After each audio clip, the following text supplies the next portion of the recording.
آخرت میں سزا دینی ہے، جزا اور سزا آخرت میں ہوگی، دنیا دارالامتحان ہے، دارالجزا نہیں ہے۔ اگر یہ فیصلہ نہ ہوتا لَقُضِیَ بَیْنَہُم، تو ان کے درمیان دنیا میں فیصلہ کر دیا جاتا، عملی فیصلہ۔ وَإِنَّ الظَّالِمِينَ لَهُمْ عَذَابٌ أَلِيمٌ، اور بے شک ظالموں کے لیے دردناک عذاب ہے۔ تو یہاں ظالم کس کو کہا گیا ہے؟ جو اللہ کے مقابلے میں کسی اور کو قانون سازی کا حق دیتے ہیں۔ یہاں قانون سے وہ قوانین مراد نہیں ہے جن کا تعلق مینجمنٹ سے ہے، انتظامی امور سے ہے، وہ قوانین تو انسان بنا سکتا ہے۔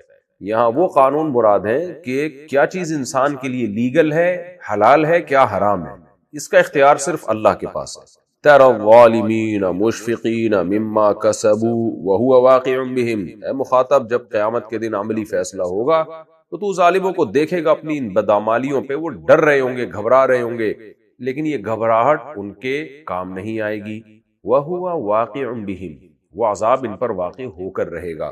والذین آمنوا وعملوا الصالحات، اور وہ لوگ جو ایمان لائے اور نیک اعمال کیے، فی روضات الجنات، جنت کے باغات میں ہوں گے، لہم ما یشاؤون عند ربہم، رب کے پاس جو چاہیں گے ان کو ملے گا۔ ذالک هو الفضل الکبیر، یہ بہت بڑا فضل ہے۔ دیکھیں اللہ اپنی جنت کی خود ہی تعریفیں کرتے کہ سوچو تمہاری ہر خواہش پوری ہو تو اس سے بڑا کیا فضل ہو سکتا ہے۔ یہ تو حکمرانوں کے ساتھ بھی ایسا نہیں ہوتا، ارب پتی لوگوں کے ساتھ بھی ایسا نہیں ہوتا کہ ہر خواہش پوری ہو، لیکن جنت میں فرمایا جو چاہو گے پورا ہوگا۔ یہ بہت بڑا فضل ہے اللہ کا۔ تو یہ فضل کس کو ملے گا؟ آگے فرمایا ذالک الذی، یہ ہے وہ فضل، یہ ہے وہ جنت، یبشر اللہ عبادہ، جس کی خوشخبریاں اللہ اپنے بندوں کو سناتا ہے۔ عقل مند لوگ اللہ کی باتوں پہ یقین کر لیتے ہیں اور بے وقوف لوگ کہتے ہیں کہ نہیں ہم مر کے ختم ہو جائیں گے۔ فرمایا یہ ہے وہ خوشخبری جس کے ذریعے اللہ اپنے بندوں کو خوشخبریاں سناتا ہے۔ کون بندے؟ الذین آمنوا وعملوا الصالحات، جو ایمان لائے اور نیک اعمال کیے۔ دیکھیں ایمان لانا بھی نیک عمل ہی ہے، لیکن اس کا تعلق ہے دل سے، یعنی دل سے بھی ٹھیک ہو گئے اور جسم سے نکلنے والے اعمال کو بھی درست کر لیا۔ اسلام کا پورا خلاصہ یہی ہے کہ آپ اندر سے بھی ٹھیک ہو جائیں، باہر سے بھی ٹھیک ہو جائیں، اندر سے آپ کے نظریات ٹھیک ہو جائیں، عقیدے ٹھیک ہو جائیں، اور نکلنے والے جسم سے جو اعمال نکلنے والے وہ ٹھیک ہو جائیں۔ تو اللہ فرماتے ہیں یہ وہ خوشخبریاں ہیں جو اللہ ان بندوں کو دیتا ہے جو ایمان لے آئے اور نیک اعمال کیے انہوں نے۔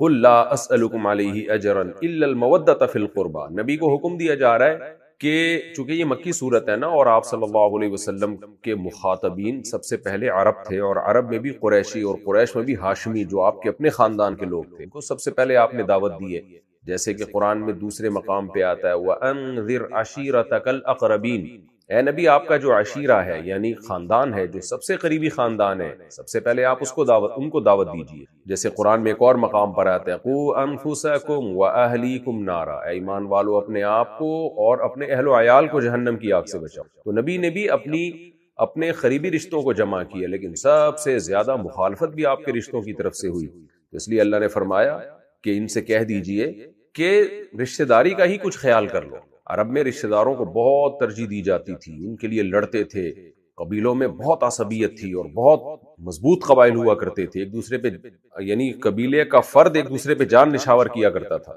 تو یہ بھی ایک دعوت کا انداز ہے کہ بھئی آپ میری بات کو اس بیس پہ سن لیں کہ میں آپ سے میرا خونی رشتہ ہے، آپ ہی قوم کا آدمی ہوں میں، تو اس رشتہ داری کا بھی کچھ پاس کیا جاتا ہے۔ قُل لَا أَسْأَلُكُمْ عَلَيْهِ أَجْرًا، اے نبی ان سے کہہ دیجئے کہ میں تم سے اس دعوت پر کوئی اجر نہیں مانگتا، إِلَّا الْمَوَدَّةَ فِي الْقُرْبَى، ہاں قرابت داری میں جو محبت ہے نا اس کا وہ مانگتا ہوں میں تم سے، یعنی اس کا واسطہ دیتا ہوں، مانگتا ہوں کا مطلب اس کا مطالبہ کرتا ہوں کہ اس کا پاس رکھو، اس کا خیال رکھ لو۔ وَمَن يَقْتَرِفْ حَسَنَةً نَزِيدْ لَهُ فِيهَا حُسْنًا، اور یاد رکھو جو بھی نیکی کمائے گا ہم اس کے لیے اس میں اضافہ کریں گے ازرو حسن کے، یعنی اس کے جو ہے عمل کو بڑھا دیں گے ہم۔ تو عمل کو بڑھانے کا مطلب اس کے عمل کے اجر کو بڑھا دیں گے، تو زیادہ ثواب ملے گا اس کو، جتنا اچھا عمل کرو گے اجر زیادہ ملے گا۔ کیوں بھائی؟ ان اللہ غفور، اس لیے کہ اللہ تو معاف کرنے والا ہے، شکور قدردان ہے، وہ تھوڑے پہ بہت دیتا ہے۔ ام یقولون افترى علی اللہ کذبا، کیا یہ لوگ پھر بھی یہ کہتے ہیں کہ انہوں نے اللہ پہ جھوٹ باندھا ہے نبی نے؟ فإن یشاء اللہ یختم علی قلبک، اے نبی اگر اللہ چاہے تو آپ کے دل پہ مہر لگا دے، یہ مضامین آپ کے زبان سے جاری ہی نہ ہو، دل پر مہر کا مطلب آپ کا دماغ ہی بند ہو جائے، سوچنے سمجھنے کی صلاحیت ہی ختم ہو جائے۔ یعنی جب بھی کوئی اللہ پہ جھوٹ باندھتا ہے تو اللہ ایسے تھوڑی سے رکھتا ہے اس کو، پنپنے تھوڑی دیتا ہے اللہ تعالیٰ۔ آپ دیکھ رہے نا مرزا غلام احمد قادیانی نے اللہ پہ جھوٹ باندھا تھا تو اللہ نے اس کو پنپنے نہیں دیا، اس کے دل پہ مہر ہے. تبھی آپ اس کی کتابیں میں دیکھیں لطیفے ملیں گے آپ کو. اپنے خلاف اتنا کچھ اس نے اوٹ پٹانگ باتیں کی ہیں، تبھی قادیانی کبھی بھی مرزا غلام احمد کی شخصیت پہ بحث کرنے کے لیے تیار ہی نہیں ہوتے، یہ ڈائریکٹ نبوت پہ آ جاتے ہیں. تو نبوت سے پہلے تو شخصیت ہے نا، اتنی اوٹ پٹانگ باتیں اس نے لکھی ہیں. تو اللہ نے قرآن میں کہا ہے وَلَوْ تَقَوَّلَ عَلَيْنَا بَعْضَ الْأَقَاوِيلِ لَأَخَذْنَا مِنْهُ بِالْيَمِينِ ثُمَّ لَقَطَعْنَا مِنْهُ الْوَتِينَ، کہ ہم کسی بھی ایسے شخص کو جو اللہ پہ جھوٹ باندھتا ہو اور اس کا جھوٹ پنپنے کا خطرہ ہو تو ہم اس شخص کو پنپنے نہیں دیتے تاکہ جھوٹا نبی اور سچے نبی میں خلط ملط نہ ہو. اس لیے اللہ تعالیٰ فرماتے ہیں کہ آپ اپنے ان لوگوں سے کہہ دیجئے کہ یہ لوگ کہہ رہے ہیں اللہ پہ جھوٹ باندھا ہے، تو اللہ چاہے تو آپ کی زبان کو روک سکتا ہے، آپ کے دل پہ مہر لگا سکتا ہے، لیکن نہیں لگا رہا، بلکہ آپ کو ترقیوں پہ ترقیاں دیتا چلا جا رہا ہے. اتنی مخالفت کے باوجود آپ کے ماننے والے بڑھتے چلے جا رہے ہیں اور بڑی بڑی قربانیاں دے رہے ہیں، اور بہت ذہین فتین لوگ آپ کی دعوت پر لبیک کہہ رہے ہیں. ابوبکر، عمر، عثمان و علی جیسے لوگ جو قوم کے سردار تھے، ایسے لوگ آپ کی دعوت پر لبیک کہہ رہے ہیں. اس لیے اللہ فرماتے ہیں کہ وَيَمْحُ اللَّهُ الْبَاطِلَ، اللہ باطل کو مٹا رہا ہے، یعنی دلائل کے ذریعے. کہ یہ کوئی اعتراض کرتے ہیں نا، ان کا اعتراض یہ تھا اللہ پہ جھوٹ باندھا ہے، تو اللہ اپنے اوپر جھوٹ باندھنے والوں کو ایسے ہی چھوڑ دے گا، پنپنے دے گا. تو اس لیے اللہ فرماتے ہیں ہم باطل کو مٹا دیتے ہیں. وَيُحِقُّ اللَّهُ الْحَقَّ، اور حق کو اللہ ثابت کر دیتے ہیں بِكَلِمَاتِهِ، اپنے کلمات کے ذریعے. جیسے کہ اللہ نے دلائل دی ہیں قرآن مجید میں، تو یہ اللہ کے کلمات ہیں جن سے حق ثابت ہو رہا ہے. إِنَّهُ عَلِيمٌ بِذَاتِ الصُّدُورِ، وہ سینوں کے بھیدوں کو جانتا ہے، اس کو پتہ ہے انسان کے دل میں کیا کیا وسوسے آ رہے ہیں نبی کی نبوت کے بارے میں. تو تمام وسوسوں کا جواب دیتا ہے وہ قرآن مجید. وَهُوَ الَّذِي يَقْبَلُ التَّوْبَةَ عَنْ عِبَادِهِ.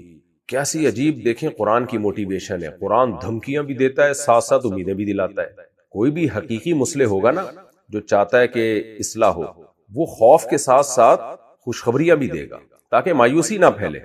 آپ نے دیکھا ہوگا بعض ڈکٹیٹر بن کے نا بس دھمکیاں دیتے رہتے ہیں. گھروں میں بعض والدین ایسے ہوتے ہیں یا باپ کا رویہ ایسا ہوتا ہے، اولاد کو ہر وقت دھمکیاں، تم نے یہ نہیں کیا تو میں یہ کر دوں گا، تم نے یہ نہیں کیا تو میں یہ کر دوں گا. ان کی اولادیں بگڑ جاتی ہیں. اور بعض کیا کرتے ہیں کہ کوئی دھمکی نہیں ہوتی، بس وہ ہر وقت لاڈ پیار، تو وہ بچے بھی بگڑ جاتے ہیں. ایسا بادشاہ جو ہر وقت اپنے ماتحتوں کو دھمکیاں دیتا رہے، وہ بھی کامیاب نہیں ہے. اور کوئی سزا اور جزا کا اصول ہی نہ ہو اس کا، تو وہ بھی قوم ناکام ہے. تو اللہ تعالیٰ قرآن مجید میں جہاں کوئی دھمکی والی بات کرتے ہیں، فوراً خوشخبری والی بات بھی کرتے ہیں کہ دیکھو اللہ تو حق کو مٹا کے چھوڑے گا، حق کو ظاہر کر کے چھوڑے گا، باطل کو مٹا کے چھوڑے گا. تو دنیا میں اسلام نے غالب آنا ہے، تو مشرکین کو ظاہر ہے اپنی ایک ذلت محسوس ہوتی ہے نا ایسی باتوں سے کہ ہمارا کیا ہوگا. اللہ نے فرمایا وَهُوَ الَّذِي يَقْبَلُ التَّوْبَةَ عَنْ عِبَادِهِ، اللہ جو یہ سب کچھ کرنے والا ہے اس کی ایک صفت یہ بھی ہے کہ وہ اپنے بندوں کی توبہ قبول بھی کرتا ہے. تم اگر توبہ کرو، اس کے سامنے گڑگڑاؤ، معاف کر دے گا سب کچھ. وَيَعْفُو عَنِ السَّيِّئَاتِ، اور سیئات کو مٹاتا بھی ہے. بہت سارے گناہ ایسے ہیں جو معاف کر دیتا ہے. وَيَعْلَمُ مَا تَفْعَلُونَ، یعنی پہلی آیت کے پہلے حصے اور اگلے حصے کا فرق یہ ہوگا کہ توبہ تو قبول کرتا ہی ہے، بعض گناہ تو بغیر توبہ کے بھی معاف کر دیتا ہے وہ، لیکن ایمان تو لے کر آؤ، اللہ کو مانو تو صحیح. پھر اگر کبھی غلطی ہو جائے گی تو کبھی تو توبہ سے معاف ہو جائے گا، کبھی اللہ اپنے فضل سے معاف کر دے گا. لیکن ایمان کی طرف اور اعمال صالحہ کی طرف آؤ تو صحیح، اپنے ٹریک کو صحیح تو رکھو، پھر آگے اس کی رحمتیں تمہارا انتظار کر رہی ہیں. وَيَعْلَمُ مَا تَفْعَلُونَ، فرمایا جو کچھ تم کر رہے ہو وہ جانتا ہے، اس لیے تم اس سے بھاگ نہیں سکتے. تو جتنے بھی گناہ ہو گئے ہیں اس سے توبہ کرو، آئندہ بچنے کا عزم کرو. پھر اگر کوئی غلطی ہو جاتی ہے پھر توبہ کرو، کیونکہ وہ غفور بھی ہے اور رحیم بھی ہے. وَيَسْتَجِيبُ الَّذِينَ آمَنُوا وَعَمِلُوا الصَّالِحَاتِ، فرمایا جو ایمان لائے اور نیک اعمال کیے ان کی دعائیں بھی سنتا ہے، ان کو جواب دیتا ہے. یعنی اگر وہ گناہ کرتے ہیں، ایمان اور اعمال صالحہ پہ چل رہے ہیں، پھر گناہ ہو جائے تو توبہ قبول کرتا ہے، دعائیں قبول کرتا ہے. وَيَزِيدُهُم مِّن فَضْلِهِ، اور اپنے فضل سے اور زیادہ دیتا ہے. یعنی ایسا نہیں ہے کہ جو مانگو اتنا ملے گا. یہ تو دنیا میں آپ کوئی بھکاری کسی اسٹیٹ سے مانگتا ہے تو جتنا مانگے اتنا ملتا ہے، لیکن اللہ کا ایسا اصول نہیں، اللہ بہت زیادہ دیتا ہے. وَالْكَافِرُونَ لَهُمْ عَذَابٌ شَدِيدٌ، فرمایا جو نہیں مانتے نا مجھے ان کے لیے سخت عذاب ہے. تو میری رحمتیں، میری جو عنایتیں وہ ساری ان لوگوں کے لیے ہیں جو مجھے مانے اور صرف زبانی کلامی نہ مانے، وہ والا ایمان لائیں جس ایمان لانے کا میں نے حکم دیا ہے. یعنی مجھ پر بھی ایمان، میرے پیغمبروں پر بھی ایمان، میری کتابوں پر بھی ایمان. جو نہیں مانتے ان کے لیے سخت عذاب ہے. وَلَوْ بَسَطَ اللَّهُ الرِّزْقَ لِعِبَادِهِ لَبَغَوْا فِي الْأَرْضِ، ایک سوال پیدا ہوتا ہے اللہ تو اتنا غفور الرحیم ہے تو دنیا میں غربت کیوں ہے، دنیا میں بہت سے لوگ غریب ہیں، مسکین ہیں، تو پھر جب تو اتنی ہی رحمتیں کرتا ہے اور اتنا تو بندوں کی توبہ قبول کرتا ہے تو پھر انسانیت میں غربت کو ختم کر دے، تو سب کو بے تحاشا روزی دے دے۔ اس کا اللہ نے جواب دیا کہ اللہ تعالیٰ اگر رزق کو پھیلا دیں اپنے بندوں کے لیے لبغوا فی الارض، یہ زمین میں سرکشی کرنے لگے، نیک نہیں بنیں گے پھر۔ ولکن ينزل بقدر ما یشاء، وہ نازل کرتا ہے رزق کو ایک اندازے سے جتنا وہ چاہتا ہے، ایک نظام ہے اس کا، اس سے کچھ لوگ سرکش بھی بنتے ہیں لیکن کچھ شکر گزار بھی بن جاتے ہیں۔ مالدار غریب کو دیکھ کے شکر کرتا ہے اور غریب مالدار کو دیکھ کر صبر کرتا ہے، تو یہ دنیا کا نظام ہے، اس حکمت سے اللہ نے ایسا کیا ہوا ہے۔ آخرت میں تو جو نیک عمل کرے گا سب کو جنت کی صورت میں وافر رزق ملے گا، دنیا میں ایسا نہیں ہوتا، یہ اللہ کا نظام ہے۔ انہ بعبادہ خبیر بصیر، تو کیا یہ اندھیر ہے اللہ کے ہاں؟ ایک ایسا ہی نظام ہے کہ جس کو چاہتا ہے بس روزی دبا کے دے دی اور جس کو چاہے فاقوں میں ڈال دیا؟ اللہ کہتے ہیں وہ اپنے بندوں سے باخبر ہے اور ان کے حالات کو دیکھ رہا ہے، اس کو پتا ہے کس کو دینا ہے کس کو نہیں دینا۔ آپ کہہ سکتے ہیں بہت سو کو تو دیا وہ بگڑ گئے، تو ان کو تو روزی دینا صحیح نہیں تھا۔ بات یہ ہے کہ اللہ نے ہمیں ایک اصول بتا دیا کہ میں جو کچھ کر رہا ہوں وہ حکمت پر مبنی ہے، وہ خود بخود نہیں ہو رہا۔ اب وہ حکمت اللہ بہتر جانتا ہے، میں اور آپ نہیں جانتے۔ کسی کو اللہ نے دے دیا بہت زیادہ اور ہمیں لگتا ہے کہ اس کو نہیں ملنا چاہیے تھا، کسی کو اللہ نے بہت غریب رکھا جبکہ ہم سے پوچھا جائے تو ہم سمجھتے ہیں کہ اس کے پاس تو بہت مال ہونا چاہیے تھا۔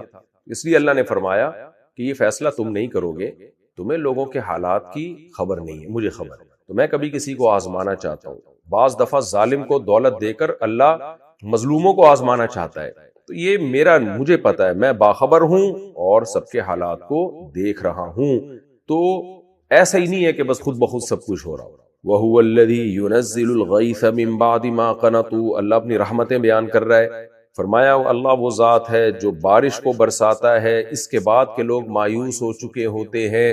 بعض دفعہ ایسی مایوسی ہونے لگتی ہے، فرمایا اس کے بعد بارش برساتا ہے۔ وَيَنْشُرُ رَحْمَتَهُ، اور اپنی رحمت کو پھیلا دیتا ہے۔ وَهُوَ الْوَلِيُّ، دیکھیں اللہ تعالیٰ بغیر مایوسی کے بھی بارش برسا سکتا تھا نا، لیکن یہ بالکل ایسے ہی ہے جیسے آپ کا بچہ کچھ مانگ رہا ہے کھلونا، لیکن آپ تھوڑا سا اس کو تڑپانا چاہتے ہیں تاکہ تھوڑا سا گڑ گڑائے، ماں باپ کے سامنے وہ عاجزی کرے، تو ماں باپ اس سے بھی خوش ہوتے ہیں کہ تھوڑا سا اس کو رونے دو، مچلنے دو۔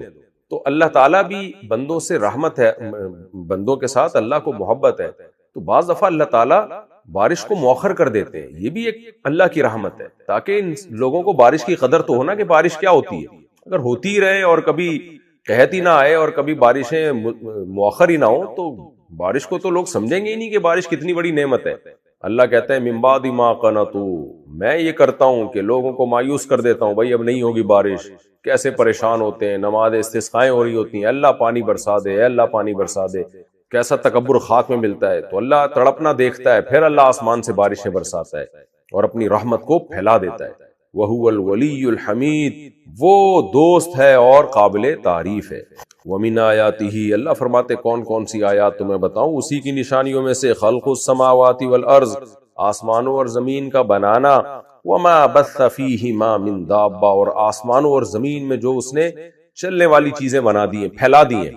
اس سے پتہ چلتا ہے آسمانوں میں بھی اللہ کی کوئی مخلوق ہے، ظاہر ہے فرشتے ہیں اور بھی پتہ نہیں کیا کیا مخلوق ہوں گی، ہمیں نہیں پتا، لیکن اللہ نے آسمانوں زمینوں میں جتنی بھی مخلوق ہے سب کو پھیلا دیا۔ وَهُوَ عَلَى جَمْعِهِمْ، اور اللہ جب چاہے، اذا یشاء، جب وہ چاہے ان کے جمع کرنے پر قدیر قادر ہے، تو پھیلا دیا اس نے، تو جو اس مخلوق کو اور انسانوں کو دنیا میں پھیلا سکتا ہے وہ حساب کتاب کے لیے جمع بھی کر سکتا ہے۔ یہ رکوع الحمدللہ ہمارا کمپلیٹ ہو گیا، اب ہم اگلے رکوع کی طرف چلتے ہیں۔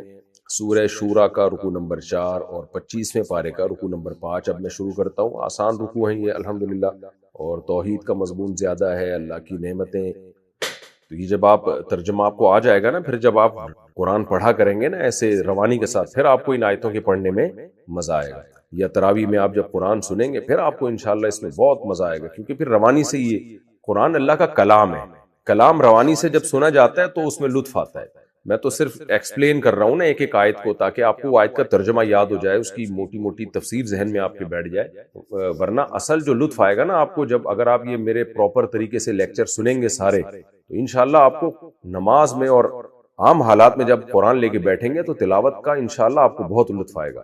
اثر کرے گا قرآن آپ کے اوپر۔ تو ہم جی سورہ شورى کا رکوع نمبر 4 اور 25ویں پارے کا رکوع نمبر 5 شروع کرتے ہیں، مختصر لفظی ترجمہ، مختصر گرامر کے ساتھ، پھر انشاءاللہ اس کی تفسیر ہوگی۔ بسم اللہ الرحمن الرحیم۔ وما اصابکم من مصیبہ، اور جو پہنچتی ہے تمہیں کوئی مصیبت، فبما کسبت ایدیکم، تو وہ ہوتی ہے تمہارے ہاتھوں کی کمائی۔ فبما، تو وہ ہوتی ہے اس سبب سے، ما کسبت ایدیکم، وہ اعمال ہوتے ہیں جو تمہارے ہاتھوں نے کمائے۔ وَيَعْفُو عَنْ كَثِيرٍ، وَيَعْفُو عَنْ كَثِيرٍ، اور وہ معاف کرتا ہے بہت، عن کثیر من الذنوب، یعنی من الذنوب یہاں محذوف ہے، محذوف کا مطلب کثیر کا مطلب جو ذنوب کثیر ہے، بہت سارے گناہوں کو تو وہ ویسے ہی معاف کر دیتا ہے، تمہارے ہر بدعملی کی سزا بھی نہیں دیتا تمہیں۔ وَمَا أَنْتُمْ بِمُعْجِزِينَ، اور تم نہیں ہرا سکتے، فی الارض، زمین میں، یعنی اللہ کو۔ وَمَا لَكُم مِّن دُونِ اللَّهِ، اور نہیں ہے تمہارے لیے اللہ کے سوا، من ولی، کوئی دوست، ولا نصیر، اور نہ کوئی مددگار، کوئی بھی نہیں ہے اللہ کے سوا تمہارا۔ وَمِنْ آیاتہ، اور اسی کی نشانیوں میں سے ہے الجوار، جوار جاریہ کی جمع ہے۔ جاریہ عربی میں مشترک ہے بہت ساری معنی میں، جاریہ باندی کو بھی کہتے ہیں، کم عمر لڑکی کو بھی کہتے ہیں، جاریہ کشتی کو بھی کہتے ہیں، سیارے کو بھی کہتے ہیں، تو جو بھی چلنے والی چیز ہے اس کو بھی کہتے ہیں۔ تو یہاں مراد ہے کشتیاں، جاریہ اس کی جمع آتی ہے جواری، تو یا کو حذف کر دیا ہے، الف لام اس میں شروع میں آ گیا۔ وَمِنْ آیَاتِهِ الجوار، اور اسی کی نشانیوں میں سے کشتیاں ہیں، فی البحر، سمندر میں، کل اعلام، پہاڑوں کی طرح۔ علم یہ لفظ سورہ رحمان میں بھی ہے نا، تو اس سے کیا ہے، پہاڑ جیسی، اعلام علم کی جمع، تو علم پہاڑ کو بھی کہتے ہیں، اعلام بڑے بڑے پہاڑوں جیسی، یعنی سمندری جہاز مراد ہے۔ ان یشاء، اگر اللہ چاہے، یسکن الریح، وہ ہوا کو روک لے، اسکانا یسکنو، اسکانن روکنا، فیظللن رواکدہ، راکد، راکدہ جمی ہوئی، رکود کسی چیز کو جم جائے نا، کوئی چیز کھڑی بھی ہو اپنی جگہ پہ، اس کو رکود کہا جاتا ہے، راکد رکی ہوئی، تو رواکد راکدتن کی جمع، تو کشتیاں چونکہ مؤنث ہے نا تو اس لیے راکدتن کی جمع آئی ہے۔ اور یظللن کیا ہے، یہ بھی کئی بار بتا چکا ہوں، ظل یظلو، سمع یسمع سے آتا ہے، ظلیل یظللو، اس کا معنی ہوتا ہے سارا دن کسی کام میں رہنا کسی چیز کا، جیسے قرآن میں آتا ہے نا کہ اذا بشر احدهم بالانثى، جب ان میں سے کسی ایک کو لڑکی کی خوشخبری سنائی جاتی ہے کہ تمہارے یہاں بیٹی پیدا ہوئی ہے، ظل وجهه مسودا، تو اس کا چہرہ سارا دن سیاہ رہتا ہے، تو ظل کا معنی سارا دن کسی کام میں کسی چیز کا رہنا، تو یظللنا یضربنا کی طرح ہے، کیونکہ رواکد جمع مؤنث ہے نا، تو کشتیوں کی طرف ضمیر راجع ہو رہی ہے۔ فیظللنا، اگر وہ چاہے ہوا کو روک لے، فیظللنا رواکد، تو وہ کشتیاں جم جائیں، علی ظہرہ، سمندر کی پشت پر، یعنی ٹھہر جائیں اپنی جگہ پہ، ہل ہی نہ سکے۔ تفسیر میں ڈیٹیل انشاءاللہ۔ ان فی ذالک، بے شک اس بات میں، لآیات، بڑی بڑی نشانیاں ہیں، لکل صبار، ہر اس شخص کے لیے جو صبر کرنے والا ہے، شکور اور قدردان ہے، شکر کرنے والا ہے، سوری۔ او یوبقہن، یا اگر اللہ چاہے تو یوبقہن، ہلاک کر دے، ان برباد کر دے ان کشتیوں کو۔ او بقا یوبقو کا معنی ہلاک کر دینا، برباد کر دینا، ہننا یہ کشتیوں کو، بما کسبوا، ان اعمال کی وجہ سے جو یہ کرتے ہیں، ویعفو عن کثیر، اور یہ بھی ہو سکتا ہے کہ وہ چاہے تو بہت سے گناہوں کو معاف کر دے، یہ سب اسی کے اختیارات میں۔ وَيَعْلَمَ الَّذِينَ يُجَادِلُونَ فِي آيَاتِنَا، اور جان لے، یعنی یہ سب کچھ اس لیے کرے وہ تاکہ وہ جان لے ان لوگوں کو جو یجادلون، وَيَعْلَمَ الَّذِينَ، اور تاکہ جان لے وہ لوگ، یجادلون فی آیاتنا، جو ہماری آیات میں ناحق جھگڑتے ہیں، وہ کیا جان لیں، ما لہم من محیص، کہ ان کے لیے کوئی بھاگنے کا راستہ نہیں ہے، یعنی اللہ چاہے تو کشتیوں کے ساتھ یہ سارے معاملات کر سکتا ہے، تاکہ جس کا نتیجہ یہ نکلے گا کہ جو ہماری آیات میں جھگڑتے ہیں نا، ابھی تو بڑے فنٹر بنے ہوئے ہیں، اللہ نے یہ کیا کہا، یہ کیا، جب اللہ ان کے ساتھ یہ سب کچھ کرے، کیونکہ سمندر میں سفر تو یہ کرتے ہیں، تو اللہ اگر یہ سب کچھ کرے نا، تو یہ نتیجہ کیا نکلے گا، ان کو یقین ہو جائے گا، پتہ چل جائے گا کہ اللہ کے سوا کوئی بھاگنے کا راستہ ان کے پاس نہیں ہے۔ فما اوتیتم من شیء، بس جو کچھ دیے گئے ہو تم، من شیء کوئی بھی چیز، فمتاع الحیات الدنیا، تو یہ دنیاوی زندگی کا تھوڑا سا سامان، کشتیاں مشتیاں جس پہ تم جہاز محاذ سفر کرتے ہو، فخر کرتے ہو، وما عند اللہ خیر، اور جو کچھ اللہ کے پاس ہے وہ بہتر ہے، وابقا، اس میں تفضیل ہے، ابقا، خیر بھی اس میں تفضیل ہے، یعنی زیادہ باقی رہنے والا ہے اور زیادہ بہتر ہے، للذین آمنوا، ان لوگوں کے لیے جو ایمان لائے، وعلی ربہم یتوکلون، اور وہ اپنے رب پہ توکل بھی کرتے ہیں، یعنی ان کو جو بدلہ ملے گا وہ اس دنیا سے بہت بہتر اور باقی رہنے والا۔ یہ کون لوگ ہیں، والذین، یہ وہ لوگ ہیں جی، والذین اور وہ لوگ یجتنبون کبائر الاثم جو بچتے ہیں کبیرہ گناہوں سے. یہ اضافت الصفت الی الموصوف یعنی الاثام الکبائر. اسم کی جمع آثام آتی ہے تو اسم یا اس میں جنس ہے. اس میں جنس کیا ہوتا ہے اس میں طلبہ کو تو پتا ہوتا ہے مدارس کے, آپ کو نہیں بھی پتا ہو تو بھی چلے گا. الاسم الکبائر یعنی کبائر الاسم یہ صفت کی اضافت موصوف کی طرف یعنی ان گناہوں سے جو کبائر ہیں. تو یہ وہ لوگ ہیں جو بچتے ہیں ان گناہوں سے جو کبیرہ ہیں. یعنی ان کی کیا صفات ہیں؟ للذین آمنوا یہ ایمان لائے ہیں, اپنے رب پہ اعتماد کرتے ہیں, اور یہ وہ لوگ ہیں جو کبیرہ گناہوں سے بچتے ہیں. والفواحش اور بے حیائی کے کاموں سے بچتے ہیں. فاحشۃ کی جمع فواحش. وَإِذَا مَا غَضِبُوا اور جب بھی ان کو غصہ آتا ہے یہ غصہ کرتے ہیں. ہم یغفرون یہ معاف کر دیتے ہیں یعنی چشم پوشی سے کام لیتے ہیں. غفر یغفرو کا معنی مٹانا ہوتا ہے اصل میں. مغفر ٹوپی کو کہتے ہیں نا, جنگی ٹوپی کو بھی کہتے ہیں مغفر, جو چھپا دیتی ہے آپ کو کسی چیز کو چھپا دینا. تو جب ہم کسی چیز کو چھپا دیتے ہیں تو نظروں سے اوجھل کر دیتے ہیں, تو اس لیے اس کے بہت سارے معنی نظر انداز کر دینا, اگنور کر دینا. تو مغفرت ان تمام معنوں میں استعمال ہوتا ہے, معاف کر دینا. کہ جب آپ معاف کر رہے ہیں تو چھپا بھی رہے ہیں اس کی غلطی کو, اگنور بھی کر رہے ہیں. تو خلاصہ یہ نکلا کہ وہ معاف کرتے ہیں. وَإِذَا مَا غَضِبُوا جب یہ غصہ کرتے ہیں, ہم یغفرون تو غصہ جاری نہیں کرتے بلکہ معاف کر دیتے ہیں. وَالَّذِينَ اسْتَجَابُوا لِرَبِّهِمْ یہ وہ لوگ ہیں جنہوں نے رب کی دعوت پر لبیک کہا. استجابو رب کی دعوت کا جواب دیا انہوں نے. جب اللہ نے کہا نا ایمان لاؤ نیک اعمال کرو, انہوں نے اس پر لبیک کہا. وَأَقَامُوا الصَّلَاةَ اور انہوں نے نماز قائم کی. وَأَمْرُهُمْ شُورَى بَيْنَهُمْ اور ان کے معاملات آپس میں مشورے سے ہوتے ہیں یعنی ذو شورا مشورے والے ہوتے ہیں. ان کے جو امر ہیں یعنی معاملات ہیں, ذو شورا ذو حذف کر دیا, شورا والے ہوتے ہیں, مشورے والے ہوتے ہیں. شورا مصدر ہے, مشورے کو کہتے ہیں. بینہم آپس کے مشورے سے ہوتے ہیں. وَمِمَّا رَزَقْنَاهُمْ اور جو رزق ہم نے ان کو دیا ہے, يُنفِقُونَ اس میں سے خرچ کرتے ہیں. وَالَّذِينَ إِذَا أَصَابَهُمُ الْبَغْيُ اور جب ان کو کوئی ظلم پہنچتا ہے, بغی ظلم کو کہتے ہیں یعنی کوئی ان پر ظلم کر دے, ہم ینتصرون یہ انتقام لیتے ہیں. انتصار انتقام لینا. وجزاء سیئۃ کیوں لیتے ہیں بھائی انتقام؟ وجہ اس کی یہ ہے کہ برائی کا جو بدلہ ہے, سیئۃ برائی ہے, مثلھا اسی پہلی والی برائی کے بقدر. یعنی اللہ کا قانون یہ ہے کہ کسی نے برا کیا تو آپ اتنا ہی برا اس کے ساتھ کر سکتے ہو جتنا اس نے کیا. اس وجہ سے یہ انتقام لیتے ہیں. لیکن فمن عفا پس جو معاف کر دے, واصلح اور اصلاح کر دے معاشرے کی یعنی معافی کے ذریعے اصلاح کرے, فاجرہ علی اللہ تو اس کا اجر اللہ کے ذمے ہے. انہ لا یحب الظالمین وہ ظالموں کو پسند نہیں کرتا. ولمن انتصر لام تاکید کے لیے, من انتصر اور جو شخص انتقام لے لے, بعد ظلم ہی اس کے ظلم کے بعد. اس کے ظلم سے مراد کیا ہے؟ یعنی اس پہ جو ظلم ہوا تھا وہ والا ظلم, اس پہ جو ظلم ہوا تھا اس ظلم کے بعد اگر وہ انتقام لے لیتا ہے ظالم سے, فَأُولَئِكَ تو یہ وہ لوگ ہیں, ما علیہم نہیں ہے ان کے اوپر, من سبیل کوئی راستہ یعنی ملامت کا اور سزا کا کوئی راستہ ان پہ نہیں ہے. یعنی کوئی اب ان کو ملامت نہیں کر سکتا کہ تم نے کیوں انتقام لیا, اور اللہ نے بھی ان کو سزا نہیں دینی ہے. یعنی اللہ نے بھی اپنے لیے سزا کا راستہ ان کی طرف چھوڑا نہیں ہے, کیونکہ اللہ نے اجازت دے دی ہے کہ جو ظلم ہوا ہو تو تم برابر سرابر انتقام لے سکتے ہو. تو ان پر کوئی, یہ عربی میں ایک محاورے کے طور پر استعمال ہوتا ہے کہ ما علیہ من سبیل, اس پر کوئی حرج نہیں ہے. اس کا ترجمہ یہی, آسان ترجمہ یہی بنے گا جو عرب کی زبان کے محاورے کے لحاظ سے وہ کیا ہے, فَأُولَئِكَ مَا عَلَيْهِم مِّن سَبِيلٍ کہ ان لوگوں پر کوئی تنگی نہیں ہے, کوئی حرج نہیں ہے. اگر کوئی انتقام لے لے تو پرمیشن ہے اللہ کی طرف. انما السبیل علی الذین ہاں حرج ان لوگوں پر ہے, یظلمون الناس جو لوگوں پہ ظلم کرتے ہیں, ویبغون فی الارض اور زمین میں سرکشی میں چاہتے ہیں, بغیر الحق ناحق جو انتقام کے طور پہ بدلہ لیتے ہیں ان پہ نہیں ہے, بلکہ جو پہل کرتے ہیں اور سرکشی میں چاہ رہے ہیں ان پہ حرج ہے, ان کو جو ہے سزا ملے گی. اولئک لہم عذاب علیم یہ وہ لوگ ہیں جن کے لیے دردناک عذاب ہے. ولمن صبر لام تاکید کے لیے, من صبر جو صبر کرے, وغفر اور معاف کر دے, ان ذلک لمن عزم الامور تو یہ بڑے بلند حوصلے کی بات ہے. عزم الامور کو کئی دفعہ میں ایکسپلین کر چکا ہوں, یہ صفت کی اضافت موصوف کی طرف, اور عزم بمانا عازم. کیا مطلب؟ من الامور العازمہ, یہ ایسے امور میں سے ہے جو بڑے پختہ معاملات ہیں, یعنی یہ بہت ہی مضبوط ارادے والے لوگوں کا کام ہے, یہ جن کو اپنے اوپر بڑا زبردست کنٹرول ہوتا ہے, قوت ارادی ان کی مضبوط ہوتی ہے.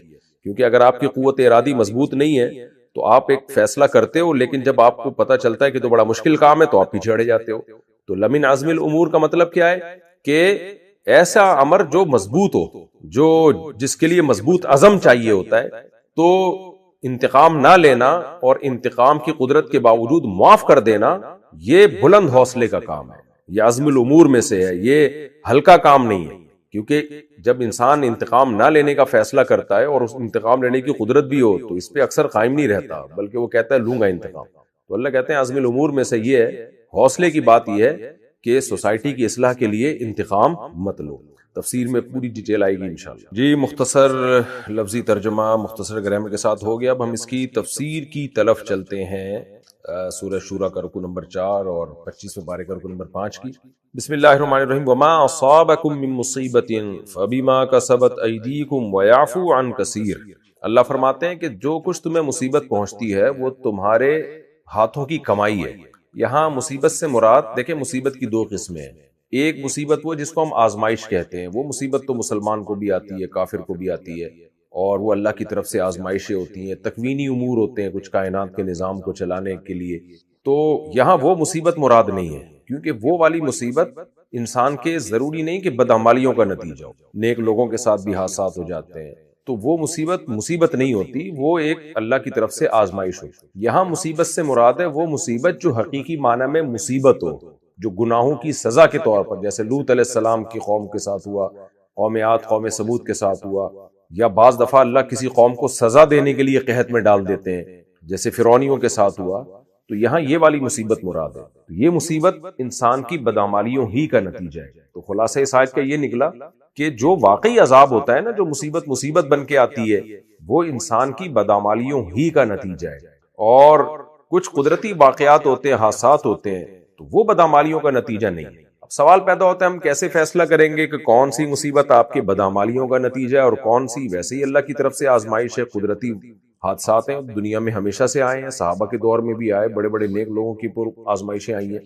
تو ہمیں کیسے پتہ چلے گا کہ یہ بدعمالیوں کے نتیجے والی مصیبت ہے اور واقعی حقیقی مصیبت ہے یا ویسی ایک آزمائش ہے؟ تو دیکھیں، اس میں یقینی طور پر تو جب تک ہمارے سامنے نص موجود نہ ہو ہم فیصلہ نہیں کر سکتے. اب جیسے قوم عاد قوم سمود کے بارے میں اللہ نے بتا دیا کہ ان کی بدعمالیوں کا عذاب تھا، قوم نوح کے بارے میں اللہ نے بتا دیا کہ بدعمالیوں کا عذاب تھا. جہاں اللہ بتا دے گا وہاں تو ہمیں یقین ہوگا، جہاں نہیں بتائے گا تو وہاں یقینی طور پر کچھ نہیں کہا جا سکتا. البتہ کچھ علامتیں علماء نے بتائی ہیں قرآن و سنت کو سامنے رکھے، کہ ان علامتوں سے اندازہ ہو جاتا ہے، غالب درجے میں آپ کہہ سکتے ہو کہ یہ مصیبت گناہوں کا عذاب ہے یا یہ ویسے ہی قدرتی حادثہ ہے. تو وہ ظاہری علامت یہ ہے کہ جب بھی کوئی آزمائش آئے، چاہے وہ انفرادی آپ کی زندگی میں آئے یا قومی سطح پہ آئے، تو اگر اس میں ہمیں اپنی اصلاح کا موقع مل رہا ہے اور اصلاح کی طرف توجہ جا رہی ہے. مثال کے طور پر ملک میں مہنگائی کا عذاب ہی آپ دیکھ لینا، عوام کو کچھ سمجھ میں آنے لگتا ہے کہ ہمیں کیا کرنا چاہیے آئندہ کے لیے، کیا پالیسیاں بنانی چاہیے ہمیں، حکمرانوں کو کچھ عقل آ جاتی ہے، تو پھر یہ مصیبت نہیں ہے بلکہ یہ اللہ کی طرف سے اصلاح کا ایک پروگرام ہے، ایک تربیت کا ایک طریقہ ہے. تو اور اگر کوئی پریشانی آئی اور آپ کی اصلاح کی طرف توجہ ہی نہیں جاتی ہے، نہ آپ اللہ کی طرف رجوع کرتے ہو، نہ آپ کو اپنی غلطیوں کی تلافیوں کی طرف توجہ جاتی ہے، تو سمجھ لیں یہ اللہ کی طرف سے عذاب ہے، کیونکہ اللہ آپ کو تکلیف پہنچانا چاہ رہے ہو. دیکھیں، جب بھی کوئی تکلیف کسی خیر کا پیش خیمہ ہو تو وہ تکلیف پہنچانے والا آپ کا دوست ہوتا ہے.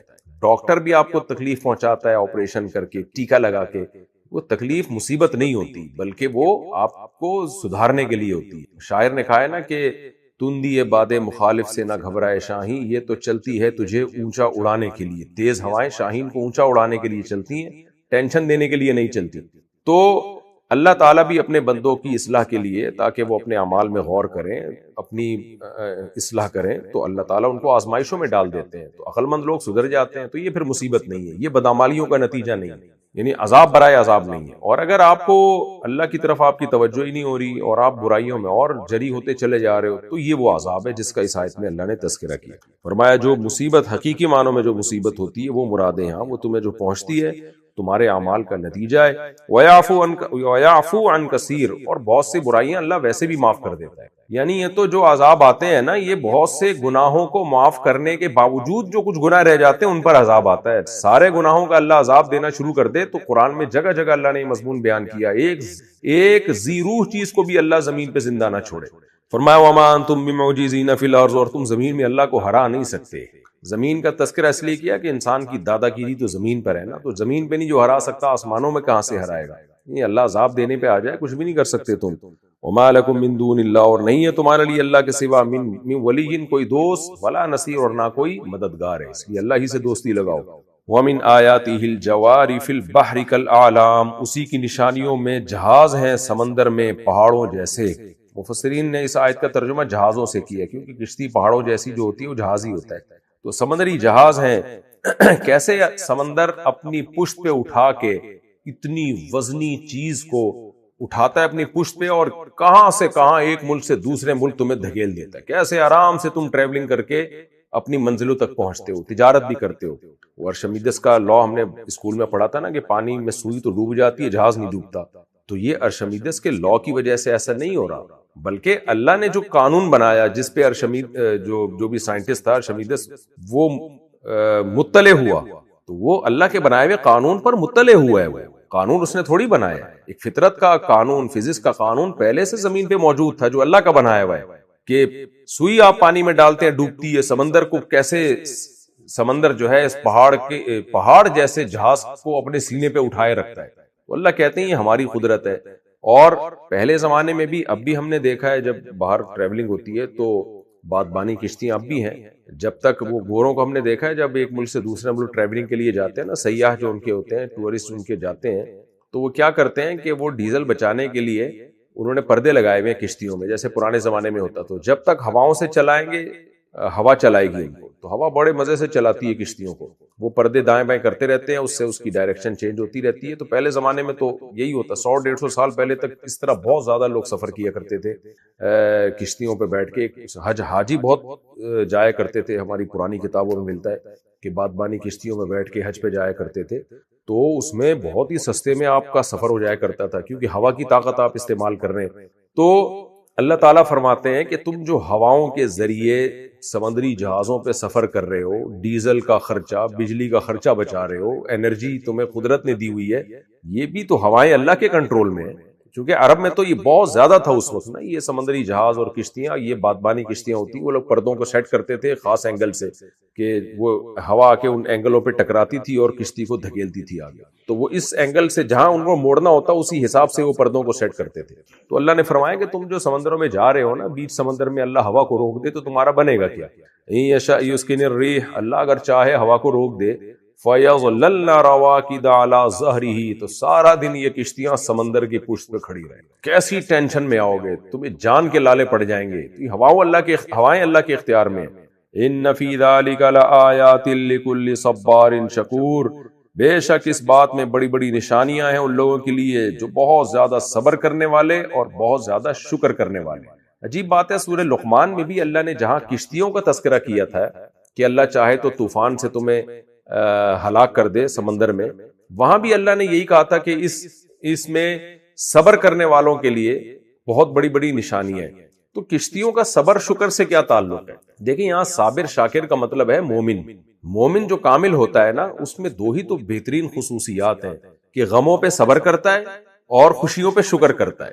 اور کافر کی ایک صفت کو اللہ نے بہت زیادہ ہائی لائٹ کیا ہے کہ جب ٹینشن میں آتا ہے تو صبر نہیں کرتا، جزا فضا، خودکشی کے خیالات، اور فوراً ڈپریشن میں جانے لگتا ہے اور یعنی بالکل ہی مایوس ہونے لگتا ہے، اور جب نعمتیں ملتی ہیں تو اترانے لگتا ہے، اللہ کا شکر نہیں ادا کرتا۔ تو یہ جو سمندر میں جب ہم سفر کرتے ہیں نا، خاص طور پہ پرانے زمانے کا سفر تو بڑا خطرناک ہوتا تھا، تو اس میں یہ جو لوگ ہیں نا، انسانیت اس کنڈیشن سے گزرتی تھی، جب تک وہ کشتی میں ہوتے تھے سمندر کی لہریں ہلتی تھی، ڈوبنے کا خطرہ ہوتا تھا، یہ خطرہ ہوتا تھا کہ ہوائیں رک نہ جائیں، تو ایسے موقع پہ بہت واضح پتہ چلتا تھا کہ کون صبر کرنے والا ہے اس کنڈیشن میں، کون ایسا ہے جس کو ایک دم ڈپریشن میں نہیں جا رہا اور وہ اللہ سے امیدیں لگا کے بیٹھا ہوا ہے کہ بھائی اس طوفان سے نکال بھی اللہ سکتا ہے، غرق بھی اللہ کر سکتا ہے، وہ اللہ سے لو لگاتا ہے۔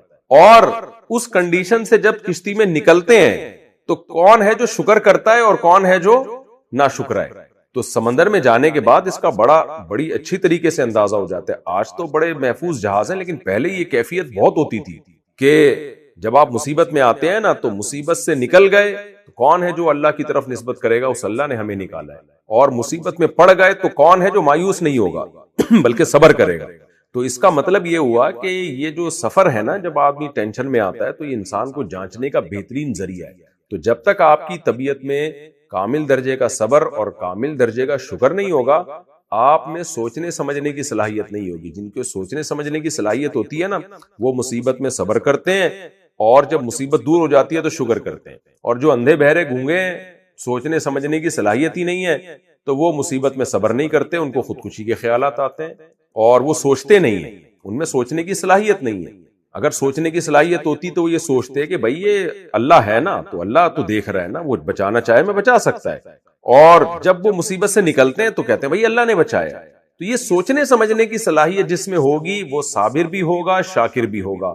تو کشتیوں میں بیٹھ کے، طوفانی کشتیاں جب طوفان آ رہے ہوں، اس میں صاف پتہ چل جاتا ہے کہ کون سوچنے سمجھنے کی صلاحیت والا ہے اور کون سوچنے سمجھنے کی صلاحیت والا نہیں ہے. تو جو سوچنے سمجھنے کی صلاحیت والا ہوتا ہے وہی اللہ کی نشانیوں میں غور کرتا ہے، اور سوچنے سمجھنے کی جس میں صلاحیت ہوگی اس میں ظاہری علامت یہ ہوگی کہ وہ صبار بھی ہوگا، شکور بھی ہوگا. یہ مطلب ہے اس قرآن کی اس آیت کا.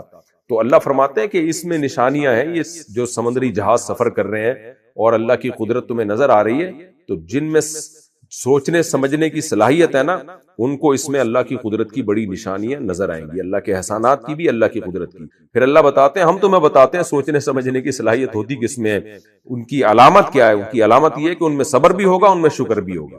تو جو بالکل بند ذہن کے لوگ ہیں، سوچنا چاہتے ہی نہیں ہے، وہ نہ شاکر ہوں گے نہ وہ صابر ہوں گے. تو وہاں سورہ لقمان میں بھی یہی مضمون تھا.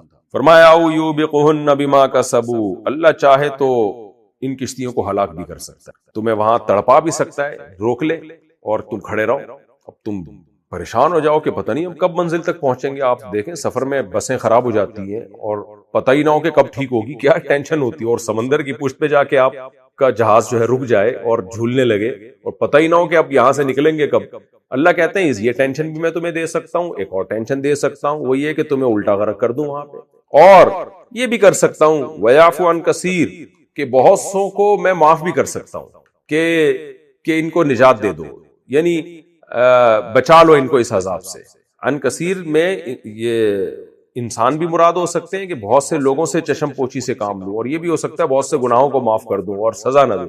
لیکن میرا خیال ہے زیادہ جو ترجمہ مفسرین نے جس کو ترجیح دی ہے نا، وہ عن کثیر، میں نے شاید ترجمے میں عن کثیر سے مراد کثیر گناہ کیے ہیں، لیکن یہاں زیادہ بہتر ترجمہ بنتا ہے عن کثیر، بہت سے لوگوں کو چاہو تو میں درگزر بھی کر سکتا ہوں. تو یہ زیادہ بہتر ترجمہ ہوگا کہ بہت سے لوگوں کو میں چاہوں تو معاف بھی کر دوں، یعنی بہت سو کو ہلاک کر دوں، بہت سو کو سمندر کی پشت پہ ہی رہنے دوں کہ ہل کے دکھاؤ اب یہاں سے، اور بہت سو کو میں اپنی قدرت سے معاف بھی کر سکتا ہوں. یعنی پورا میرا کنٹرول ہے تمہارے اوپر، جس کو چاہوں معاف کروں، جس کو چاہوں ڈبو دوں، جس کو چاہوں سمندر میں ہی رہنے دوں اور تڑپتا رہے وہ، اور جس کو چاہوں منزل پہ پار لگا دوں. وَيَعْلَمَ الَّذِينَ يُجَادِلُونَ فِي آيَاتِنَا، لیکن ان سارے تصرفات کا نتیجہ کیا نکلے گا؟ جو ہماری آیتوں میں جھگڑا کر رہے ہیں نا کہ اللہ نے کوئی کلام نازل نہیں کیا، ہم اللہ کو مانتے ہی نہیں ہے، کوئی اللہ نہیں ہے، تو ان کو پتہ چل جائے گا مَا لَهُم مِّن مَّحِيصٍ، کہ ہمارے پاس بھاگنے کا کوئی راستہ نہیں ہے. یعنی اگر میں یہ سب کچھ سمندروں میں لے جا کے تمہارے ساتھ کرنا شروع کر دوں نا، کہ پشت پہ قائم رکھوں، تمہیں ہلاک کر دوں، تو پتہ چل جائے گا کہ تم کتنے طاقتور ہو، تم اللہ کے عذاب سے بھاگ نہیں سکتے ہو. تو اس لیے اللہ کہتے ہیں ابھی میں نے ان آزمائشوں میں ڈالا نہیں ہے تمہیں سمندر میں لے جا کے، خشکی پہ ہی ہو اور آسائشوں میں ہو، تو ابھی مجھے مان لو اور میری طاقت اور قدرت کا اعتراف کر لو. اس شخص کی لم یزیدہ مالہ، کہ اضافہ نہیں کیا اس شخص کے مال نے اس شخص میں، وولدہ اور اس کی اولاد نے، الا خسارہ مگر خسارے کے اعتبار سے. یعنی انہوں نے ہر ایسے شخص کو فالو کیا جس شخص کے مال اور اولاد نے اس شخص میں اضافہ نہیں کیا، الا یہ کہ خسارے کے اعتبار سے. اس کو کہتے ہیں تمییز محول عن المفعول، یعنی اس شخص میں اضافہ نہیں کیا خسارے کے اعتبار سے. کیا مطلب؟ اس شخص کے خسارے میں اضافہ کیا. تو یہاں جو اصل میں خسارہ کا لفظ ہے نا، وہ ہے اصل مفعول، کہ اس شخص کے خسارے میں اضافہ. ہم کہتے ہیں تم میں اضافہ نہیں ہوگا الا سوائے نقصان کے، یعنی تمہارے نقصان میں ہی اضافہ ہوگا۔ وَمَكَرُوا مَكْرًا كُبَّارًا، اور انہوں نے تدبیر کی، تدبیر کرنا، کبارا بہت بڑی تدبیر، مکر بری تدبیر کو کہتے ہیں، بہت بڑی بڑی بری تدبیریں کی انہوں نے۔ وَقَالُوا، اور کہنے لگے، لَا تَذَرُنَّ آلِهَتَكُمْ، ہرگز مت چھوڑو اپنے معبودوں کو۔ وَذَرَ يَذَرُ، چھوڑنا، کئی بار یہ لفظ آ چکا ہے، ذر چھوڑ دو، ذرہم ان کو اپنے حال پہ چھوڑ دو۔ لا تذرن، یہ کہنے لگے ہرگز مت چھوڑو، آلہتکم، الہ کی جمع الہ، اپنے معبودوں کو، ولا تذرن، اور ہرگز مت چھوڑو، ودن ولا سواعا، نہ ود کو چھوڑو اور نہ سواع کو چھوڑو، ولا یغوثا، اور نہ ہی یغوث کو چھوڑو، ویعوق، اور نہ ہی یعوق کو، ونسرا، اور نہ ہی نصر کو۔ یہ 5 بتوں کے نام تھے جو کسی بزرگ کے، کوئی اللہ والے بزرگ گزرے تھے، عقیدت میں ان بزرگوں کی مورتیاں بنا کر انہوں نے پھر ان کی عبادت شروع کر دی۔ ود، سواع، یغوث، یعوق، نصر۔ وقد اضلوا کثیرا، نوح علیہ السلام نے کہا تحقیق ان لوگوں نے گمراہ کر دیا ہے، کثیرن بہت سارے لوگوں کو، یعنی یہ جو قوم کے بڑے لوگ ہیں نا، انہوں نے بہت سارے لوگوں کو گمراہی میں ڈال دیا ہے، یا مراد اس سے یہ ہے کہ ان بتوں نے بہت سے لوگوں کو گمراہی میں ڈال دیا ہے۔ وَلَا تَزِدِ الظَّالِمِينَ، اور اللہ بڑھا مت تو ظالموں کو، الا ضلالہ، مگر گمراہی کے اعتبار سے۔ یہ بھی وہی ہے کہ تمییز محول عن المفعول، یعنی اصل میں اس کو مفعول بھی بننا چاہیے تھا کہ مت اضافہ کر تو مگر یہ کہ گمراہی میں، ظالموں کی گمراہی میں، تو مبالغتاً یوں کہا گیا ظالموں میں اضافہ مت کر سوائے گمراہی کے، یعنی گمراہی کے اعتبار سے ان میں اضافہ کر، یعنی ان کی گمراہی میں اور اضافہ ہو جائے۔ مما خطیئاتہم، مما کے بعد من، اصل میں مما اصل میں تھا من، ما زائدہ ہے، یہ اصل میں من ہے۔ خطیئاتہم، خطیئات گناہوں کو کہتے ہیں، ان کے گناہوں کے سبب، اغرقو، ان کو غرق کر دیا جائے، فادخلوا النار، اور داخل کر دیا جائے ان کو آگ میں، فلم یجدوا لہم، پس یہ نہ پائیں اپنے لیے، من دون اللہ، اللہ کے سوا، انصارا، کوئی مددگار۔ وقال نوح، یہ اللہ کا کلام بھی ہو سکتا ہے، مما خطیئاتہم، نوح علیہ السلام کی تقریر ختم ہوئی، اب اللہ کہہ رہے ہیں مما خطیئاتہم، اپنے گناہوں کے سبب، اغرقوا، ان کو غرق کر دیا گیا، فادخلوا نارا، اور داخل کر دیا گیا ان کو آگ میں، فلم یجدوا لہم، پس نہیں پایا انہوں نے اپنے لیے، من دون اللہ انصارا، اللہ کے سوا کوئی مددگار۔ تو یہ بھی ہو سکتا ہے کہ یہ کلام بیچ میں اللہ کا ہو، حضرت نوح علیہ السلام کی تقریر چل رہی ہے، ان کی بددعا کا تذکرہ آیا، پھر اللہ نے اپنا کلام بیچ میں داخل کیا کہ یہ ہو گیا، یعنی ان کو ان کے گناہوں کے سبب غرق کر دیا گیا اور آگ میں داخل کر دیا گیا۔ اب دوبارہ نوح علیہ السلام کا کلام شروع ہو رہا ہے۔ وقال نوح الرب، اور نوح علیہ السلام نے کہا ربی، اے میرے رب، لا تذر علی الارض، مت چھوڑ تو زمین پر، من الکافرین، کافروں میں سے، دیارا، کسی بھی رہنے والے کو، دیار گھر کو کہتے ہیں، دیار جو گھر میں رہنے والا، یعنی کوئی گھر میں رہنے والا متنفس تو زندہ نہیں چھوڑنا، سب کو مار دے۔ انک ان تذرہم، بے شک تو اگر ان کو چھوڑے گا، وذر یذر، وہی لفظ، اگر تو ان کو چھوڑ دے گا زندہ، یضلوا عبادک، یہ گمراہ کریں گے تیرے بندوں کو، ولا یلدوا، اور نہ جنیں گے یہ لوگ، ولد یلدوا جنہ، نہیں جنیں گے یہ لوگ، الا فاجرا کفارا، مگر برے آدمی کو، کفارا ناشکرے کو، کافر ناشکرے کو کہتے ہیں انکار کرنے والا، جو نعمت کا انکار کر دے، اور کفار مبالغے کا صیغہ ہے، بڑا ناشکرا اور فاسق فاجر ہی پیدا کریں گے، ان کی اولاد بھی ایسی ہوگی۔ رب اغفر لی، اے میرے رب مغفرت کر دے میری، ولی والدی، اور میرے والدین کی، ولمن دخل بیتیا، اور ہر اس شخص کی جو میرے گھر میں داخل ہو جائے، مؤمنن، جو میرے گھر میں داخل ہے مومن بن کے، یعنی میرے گھر والوں میں جو میرے گھر میں داخل ہوتے ہیں، گھر والے ہی ہوتے ہیں نا، ان میں جو بھی مومن ہے اس کی بھی مغفرت کر دے، وللمؤمنین، اور عام مومنین کی بھی، والمؤمنات، اور عام مومنات کی بھی، ولا تزد الظالمین الا تبارا، اور مت بڑھا تو ظالموں کو مگر تباہی کے اعتبار سے۔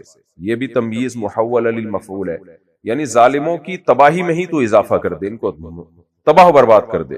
یہ جو سورہ نوح کا لفظی ترجمہ مختصر گرامر کے ساتھ مکمل ہو گیا، ہم اس کی تفسیر کی طرف چلتے ہیں۔ بسم اللہ الرحمن الرحیم۔ انا ارسلنا نوحا الی قومہ، ہم نے بھیجا نوح کو ان کی قوم کی طرف، ان انذر قومک، تو جب بھیجا تو ظاہر ہے انہوں نے کچھ تبلیغ کی، وہ تبلیغ کیا تھی؟ ان انذر قومک، ہم نے نوح سے کو حکم دیا کہ اپنی قوم کو ڈرائیے، من قبل ان یأتیہم عذاب علیم، اس سے پہلے کہ ان پر کوئی دردناک عذاب آئے، کیونکہ شرک میں مبتلا ہے یہ قوم، تو آپ ان کو ڈرائیے تاکہ عذاب آنے سے پہلے پہلے یہ ڈر جائیں اور عذاب ٹل جائے۔ قال یا قومی، نوح علیہ السلام نے کہا ہے میری قوم، انی لکم نذیر مبین، میں تمہارے پاس تمہارے لیے ہوں واضح ڈرانے والا۔ لکم یہ فائدے کے لیے ہوتا ہے لام، یعنی تمہارے فائدے کے لیے تمہیں ڈرا رہا ہوں میں، اور واضح ڈرانے والا، 2 اور 2 4 کی طرح کلیئر بتا رہا ہوں کہ جس شرک کے راستے پہ تم چل رہے ہو اس کا انجام بہت بھیانک ہے، اور میں تمہیں ڈرا کے کیا کہہ رہا ہوں، اس کا مضمون کیا ہے، کن الفاظ کے ساتھ میں تمہیں ڈرانے آیا ہوں۔ ان اعبدوا اللہ، اس کی تفسیر یہ ہے، ان جو ہے نا یہ تفسیر کے لیے آتا ہے، اس کی ڈیٹیل یہ ہے، تفصیل یہ ہے، اعبدوا اللہ، اللہ کی عبادت کرو، واتقوہ اور اس سے ڈرو، واطیعون اور میری اطاعت کرو۔ تبلیغ میں جملہ آپ نے سنا ہوگا نا، اللہ کے حکام کو نبی کے طریقے پہ پورا کیا جائے، تو آرڈر اللہ ہی کا ہوتا ہے، لیکن اس آرڈر کو بیان کرنے والے پیغمبر ہوتے ہیں، تو نبی نے جو طریقہ بتایا اس طریقے پہ پورا اللہ کے حکم کو ہی کرنا ہے۔ یغفر لکم من ذنوبکم، اس کا فائدہ ہوگا تمہارے گناہوں کو معاف کرے گا جو تم سے اب تک شرک ہو چکا ہے، ویؤخرکم الی اجل مسمی، اور ایک متعین مدت تک کی تمہیں مہلت دے گا، یعنی عذاب تم پہ نہیں آئے گا بلکہ وہ اس عذاب کو ٹال دے گا ایک متعین مدت تک کے لیے۔ متعین مدت کیا ہے؟ موت تک کے لیے، یعنی موت اپنے ٹائم پہ آئے گی۔ یہاں ایک سوال پیدا ہوتا ہے، موت کا تو ایک وقت متعین ہے، وہ تو کبھی بھی نہیں ٹلتی۔ دیکھیں 2 چیزیں ہوتی ہیں، ایک کو تقدیر مبرم کہا جاتا ہے اور ایک کو تقدیر معلق۔ معلق کا مطلب یہ ہوتا ہے کہ نوح علیہ السلام کی قوم کو نوح علیہ السلام نے بتایا کہ اگر تم ایمان لے کر آتے ہو تو جو عذاب آنے والا ہے وہ ٹل جائے گا، اور اللہ ایک خاص وقت کے لیے تمہیں مہلت دے گا، اس کے بعد طبعی طریقے سے تمہاری موت ہوگی، جیسے لوگوں کی ہوتی ہے، کسی کی کتنے سال میں، کسی کی کتنے سال میں۔ لیکن اگر تم اللہ کی اطاعت نہیں کرتے تو پھر تمہیں ٹائم تک مہلت نہیں دے گا، پہلے ہی مار دے گا تمہیں، اور عذاب سے مار دے گا، ہلاک کر دے گا۔ تو اب نوح علیہ السلام کے علم میں نہیں تھا کہ کیا ہونے والا ہے، اس لیے انہوں نے کہا کہ اللہ تمہیں ایک ٹائم کے لیے مؤخر کر دے گا۔ اس کی مثال ایسے جیسے ہم پیشنٹ کو کہتے ہیں بھائی تمہاری صحت ایسی ہے اور ڈاکٹروں نے لکھ کے دے دیا ہے کہ تم 1 سال سے زیادہ زندہ نہیں رہو گے، لیکن اگر تم اپنے ڈائٹ پلان کو چینج کر لو اور تم ایکسرسائز شروع کر دو اور صحت کا خیال کرو تو 8-10 سال تم نکال لو گے آرام سے، تو 8-10 سال تک کے لیے تمہاری زندگی ڈیلے ہو جائے گی۔ تو یہ ظاہری اعتبار سے کہا جاتا ہے، باقی اللہ کے علم میں تو موت کا وقت متعین ہے۔ اللہ کو نوح علیہ السلام کی قوم کے بارے میں پتا تھا کہ یہ جو قوم ہے یہ چونکہ خدا کی نافرمانی کرے گی لہذا ان کو مہلت ملے گی نہیں، تو وہ جو اللہ کے علم ہے وہ اٹل ہے، وہ چینج نہیں ہو سکتا کیونکہ اللہ کا علم کامل ہے۔ تو ہم جب کسی کو کہتے ہیں نا موت کا ایک وقت متعین ہے، آگے پیچھے نہیں ہو سکتی، تو وہ اللہ کے علم کے اعتبار سے کہہ رہے ہوتے ہیں اور بالکل ٹھیک ہے وہ۔ لیکن جب ہم ظاہری اسباب کے لحاظ سے کہتے ہیں کہ یہ کام کرنے سے تمہاری عمر لمبی ہو جائے گی، صحت کا خیال کرو گے تو زیادہ عرصہ جی لو گے، تو یہ بھی ٹھیک ہے کیونکہ ہم یہ ظاہری اعتبار سے کہہ رہے ہوتے ہیں، ہمیں تھوڑی پتا ہے کہ اس نے کتنا عرصہ جینا ہے۔ تو اللہ کے علم میں ہوتا ہے کہ صحت کا خیال کرے گا لہذا زیادہ جی لے گا، یہ صحت کا خیال نہیں کرے گا تو جلدی مر جائے گا۔ تو ان دونوں باتوں میں کوئی ٹکراؤ نہیں ہے، ان دونوں دعووں میں کوئی ٹکراؤ نہیں ہے۔ بعض لوگ بہت زیادہ اس میں غلو کرتے ہیں، اگر کسی کو کہہ دیا جائے کہ یہ والی خوراکیں کھانے سے انسان کی عمر لمبی ہوتی ہے تو فوراً کفر کا فتویٰ لگا دیتے ہیں وہ بھائی عمر تو کسی کی لمبی نہیں ہو سکتی، عمر کا تو ایک وقت متعین ہے۔ بھائی ایک وقت متعین ہے اللہ کے علم میں، اس میں آگے پیچھے نہیں ہو سکتی، اور اس ٹائم پہ موت آ کے رہے گی، آپ کچھ بھی کر لو، لیکن وہ علم ہمیں نہیں ہے، ہم عالم الغیب نہیں ہے، ہم ظاہری اعتبار سے بات کرتے ہیں، ظاہری اعتبار سے ہم کہتے ہیں۔ اس کی اور آسان مثال ہم کہتے ہیں نا اتفاق سے یہ کام ہو گیا، حالانکہ اتفاق سے نہیں ہوتا، بائی چانس کچھ بھی نہیں ہوتا، سب کچھ پہلے سے اللہ کے علم میں ہے، اس کے مطابق ہوتا ہے، لیکن چونکہ ہمیں نہیں پتا تو ہم اس کو بائی چانس ہی سمجھ رہے ہوتے ہیں، تو ہمارے لیے اس کو بائی چانس کہنا جائز ہے، اتفاق سے کہنا جائز ہے کہ یار اتفاق سے ایسا ہو گیا، ہونا تو نہیں تھا۔ تو اس میں فوراً کفر اور شرک کا فتویٰ لگا دینا اور اس کو پھر ملامت کرنا یہ عمل ٹھیک نہیں ہے۔ حدیث سے بھی اس کی مثال ملتی ہے، صحیح بخاری کی حدیث ہے، نبی صلی اللہ علیہ وسلم نے فرمایا من احب ان ينسأ له فی اثرہ فلیصل رحمہ، جو چاہتا ہے کہ اس کی عمر لمبی ہو وہ رشتہ داری جوڑے۔ اب یہاں بھی اشکال ہوتا ہے، نبی نہیں بتایا ہمیں کہ عمر تو متعین ہے، اس میں کمی بیشی نہیں ہوتی، قرآن سے بھی پتہ چلتا ہے، لیکن یہاں نبی فرما رہے ہیں کہ جو چاہتا ہے کہ میری عمر لمبی ہو جائے تو وہ رشتہ داری جوڑنا شروع کر دے۔ تو اس کا جواب بھی یہی ہے کہ اللہ کے علم میں تو اس کی ایک عمر متعین ہے، اللہ کو پتا ہے کہ اس نے کم جینا تھا، لیکن چونکہ یہ رشتہ داری جوڑے گا اس لیے اللہ اس کی عمر میں اضافہ کریں گے اور کریں گے کیونکہ یہ جوڑے گا رشتہ داری، تو وہ جو اللہ کا علم ہے وہ کبھی بھی چینج نہیں ہوگا۔ تو اس لیے ہم ظاہری اعتبار سے، تو اس لیے اللہ نے فرمایا وَيُؤَخِّرْكُمْ إِلَىٰ أَجَلٍ مُّسَمًّى، نوح علیہ السلام نے کہا اللہ تمہیں مہلت دے گا کچھ وقت کے لیے، ان اجل اللہ اذا جاء لا یؤخر، کیونکہ اللہ کا وقت جب آ جاتا ہے تو اس میں تاخیر نہیں ہوتی، اس میں تاخیر نہیں ہوتی۔ کیا مطلب؟ اگر تم اللہ کی نافرمانی کرو گے اور اللہ کا متعین وقت، عذاب کا وقت آ گیا، پھر تمہیں مہلت نہیں ملے گی، یہ ابھی مہلت کا ٹائم ہے، ابھی تم توبہ طائب کر لو۔ لو کنتم تعلمون، کاش کہ تم یہ باتیں جان لیتے۔ قال ربی انی دعوت قومی لیلا ونہارا، یہ 950 سال نوح علیہ السلام نے دعوت دی، جیسے کہ سورہ عنکبوت میں ہے، تو 950 سال کی دعوت کا اللہ نے خلاصہ سورہ نوح میں بیان کیا 2 رکوع میں، ورنہ یہ ایک دم سے نہیں ہوا، 950 سال لگے۔ فلبث فی قومہ الف سنۃ الا 50 عاما، فلبث فیہم الف سنۃ الا 50 عاما، نوح علیہ السلام اپنی قوم میں 1000 سال رہے، 50 سال کم، یعنی 950 سال رہے۔ قال ربی انی دعوت قومی، اے میرے رب میں نے اپنی قوم کو پکارا، لیلا ونہارا، دن میں بھی اور رات میں بھی، فلم یزدہم دعائی الا فرارا، میری دعا نے ان میں اضافہ نہیں کیا مگر فرار کے اعتبار سے، بھاگنے کے اعتبار سے، جتنا پکارتا تھا ان کے بھاگنے میں اضافہ ہی ہوتا تھا اور دور ہو جاتے تھے مجھ سے۔ وَإِنِّي كُلَّمَا دَعَوْتُهُمْ، اور میں نے جب بھی ان کو پکارا، کلما جب بھی، لِتَغْفِرَ لَهُمْ، تاکہ تو ان کو معاف کر دے، یعنی ان کے فائدے کے لیے پکارا، اپنا میرا کوئی فائدہ نہیں تھا، ان کو میں بلاتا تھا تاکہ تو ان کے گناہوں کو معاف کر دے، مجھے پتا تھا کہ اگر یہ نئی شرک چھوڑیں گے تو ان کو برباد کر دے گا، تباہ کر دے گا، تو ان کے فائدے کے لیے میں ان کو پکارتا تھا۔ جعلوا اصابعهم فی آذانہم، یہ اپنی انگلیاں اپنے کانوں میں ڈال دیا کرتے تھے۔ نوح علیہ السلام پہ کیا قیامت گزرتی ہوگی آپ سوچیں۔ قرآن میں دوسرے مقام پہ ہے نا، نوح علیہ السلام کہتے تھے میں تم سے کوئی اجر بھی نہیں مانگ رہا، کوئی اجرت نہیں مانگ رہا، اور مجھے تو نقصان ہو رہا ہے اس دعوت کا، پوری قوم سے کٹ گیا ہوں، اور تمہیں بتا رہا ہوں کہ بھئی اللہ کے قہر سے بچو بچو بچو۔ قوم کیا کر رہی ہے؟ آپ کو دیکھ کے کانوں میں انگلیاں ٹھوس رہی ہے۔ کس قدر بجلی گرتی ہوگی نوح علیہ السلام پر کہ میں تمہیں عذاب سے بچانا چاہ رہا ہوں اور تم مجھ سے ایسی نفرت کے دیکھتے ہی کانوں میں انگلیاں ٹھوس لیتے ہو۔ وَاسْتَغْشَوْا ثِيَابَهُمْ، اور اپنے کپڑوں سے اپنے آپ کو ڈھانپ لیا کرتے تھے۔ بہت سخت انسان کے لیے نا یہ اذیت والا عمل ہوتا ہے کہ کسی کی نفرت کا ایسا اظہار کیا جائے کہ اس کو دیکھ کے منہ پہ چادر لپیٹ دی جائے کہ ہم چاہتے ہی نہیں کہ آپ ہمیں دیکھیں۔ وَأَصَرُّوا، اور اصرار کیا انہوں نے انہی حرکتوں پہ۔ وَاسْتَكْبَرُوا اسْتِكْبَارًا، اور تکبر کیا، بہت بڑا تکبر۔ تکبر کیا کہتے ہیں؟ آپ کو کوئی نعمت ملی ہے تو اس نعمت کو دیکھ کے اترانا اور دوسرے کو حقیر سمجھنا۔ قرآن کی دوسری آیتوں سے پتہ چلتا ہے کہ نوح علیہ السلام مسکین تھے، غریب تھے، تو قوم کے جو بڑے تھے، مالدار تھے، حکمران لوگ تھے، وہ نوح علیہ السلام کی توہین کیا کرتے تھے اور ان کو ہلکا لیتے تھے، کیونکہ ان کی نظر میں اللہ کی ویلیو نہیں تھی تو اللہ کے پیغمبر کی کیا حیثیت ہوگی، بہت ہلکا لیتے تھے، اس لیے کبر کرتے تھے، دعوت کو ٹھکراتے تھے، مذاق اڑاتے تھے۔ یہی حال آج بھی ہے، جو دین کے داعیوں کا حشر ہے، دعوت کے کام کرنے والے کو لوگ تحقیر کی نیت سے دیکھتے ہیں۔ وَأَسْرَرْتُ لَهُمْ إِسْرَارًا، ہاں، ثُمَّ إِنِّي دَعَوْتُهُمْ جِهَارًا، اے اللہ پھر میں نے ان کو کھلے عام پکارا۔ ثُمَّ إِنِّي أَعْلَنْتُ لَهُمْ، اور پھر میں نے اعلان کیا ان کے لیے، یعنی مجمع جمع کر کے پکارا۔ وَأَسْرَرْتُ لَهُمْ إِسْرَارًا، اور پھر میں نے ان کے لیے ان کو خفیہ بھی پکارا، پرسنلی الگ الگ ملاقاتیں کر کے بھی ان کو، انڈیویجول ملاقات ہوتی ہے اس کا اثر زیادہ ہوتا ہے۔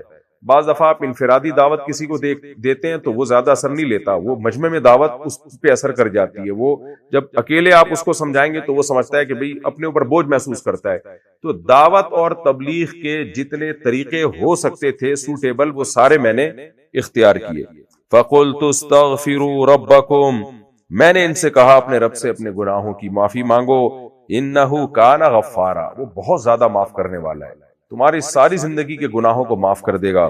یرسل السماء علیکم مدرارا، ظاہر ہے معافی کی اہمیت اس کے دل میں ہوگی جو آخرت پر ایمان رکھتا ہے۔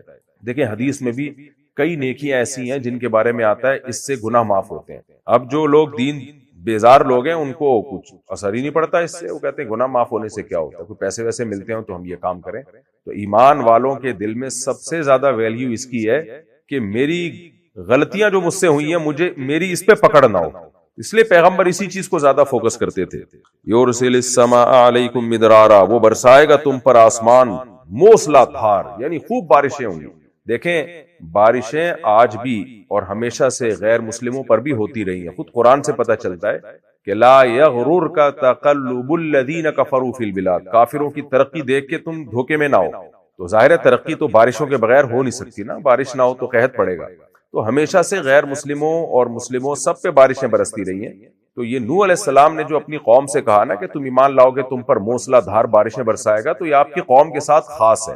عین ممکن ہے اس وقت بارشیں زیادہ نہ برستی ہوں، تو ان کو دنیا کی لالچ بھی دی جا رہی ہے کہ اگر تم ایمان لے آؤ گے اللہ کا وعدہ ہے آخرت تو ملے گی ہی، اور دنیا میں بھی زمین کی زرخیزی بڑھے گی، اللہ تمہاری پیداوار میں اضافہ کرے گا، خوب آسمان سے بے تحاشا بارشیں برسائے گا، یہ دنیا کی نعمت تمہیں ملے گی۔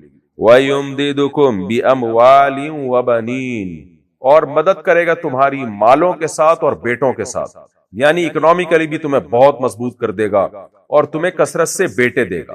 بیٹوں کا تذکرہ کیوں کیا؟ نسل جب بڑھتی ہے تو بیٹیاں بھی پیدا ہوتی ہیں، بیٹے بھی زیادہ پیدا ہوتے ہیں، لیکن بیٹے ظاہر ہے ہر دور میں ہمیشہ سے انسان کو زیادہ محبوب رہے ہیں۔ آپ کو اکنامکلی مضبوط بنانے کے لیے، کسی قوم کو عسکری میدان میں طاقتور بنانے کے لیے بیٹوں کی ضرورت زیادہ ہوتی ہے، گراؤنڈ ریئلٹی ہے جس سے انکار نہیں کیا جا سکتا۔ اگر کسی قوم میں گروتھ ریشو بیٹیوں کا زیادہ بڑھ جائے، بیٹوں کا کم ہو جائے، تو وہ قوم بھی کمزوری کی طرف چلی جاتی ہے، میدان جنگ میں لڑ نہیں سکتی، اور اکنامکلی بھی کمزور اس لیے ہوگی کہ ظاہر ہے مرد کے ہاتھوں میں اللہ نے کمانے کی طاقت زیادہ رکھی ہے، محنت مزدوری کے کام، مشکل ترین کام وہ مرد زیادہ اچھی طریقے سے کر سکتا ہے۔ تو اس لیے چونکہ دنیاوی نعمتوں کا تذکرہ چل رہا ہے تو اس لیے اللہ نے بیٹوں کا تذکرہ کیا۔ باقی قرآن اور سنت سے ہمیں دوسرے مقام پہ پتہ چلتا ہے کہ اخروی اعتبار سے بیٹیوں کی نعمت بیٹوں سے زیادہ ویلیو رکھتی ہے۔ اس کی وجہ کیا ہے کہ نبی صلی اللہ علیہ وسلم نے ارشاد فرمایا کہ جس نے 3 بیٹیوں کی کفالت کی میں اس کے لیے جنت کی ضمانت لیتا ہوں۔ پھر صحابی نے پوچھا اگر 2؟ آپ نے فرمایا 2 کی بھی۔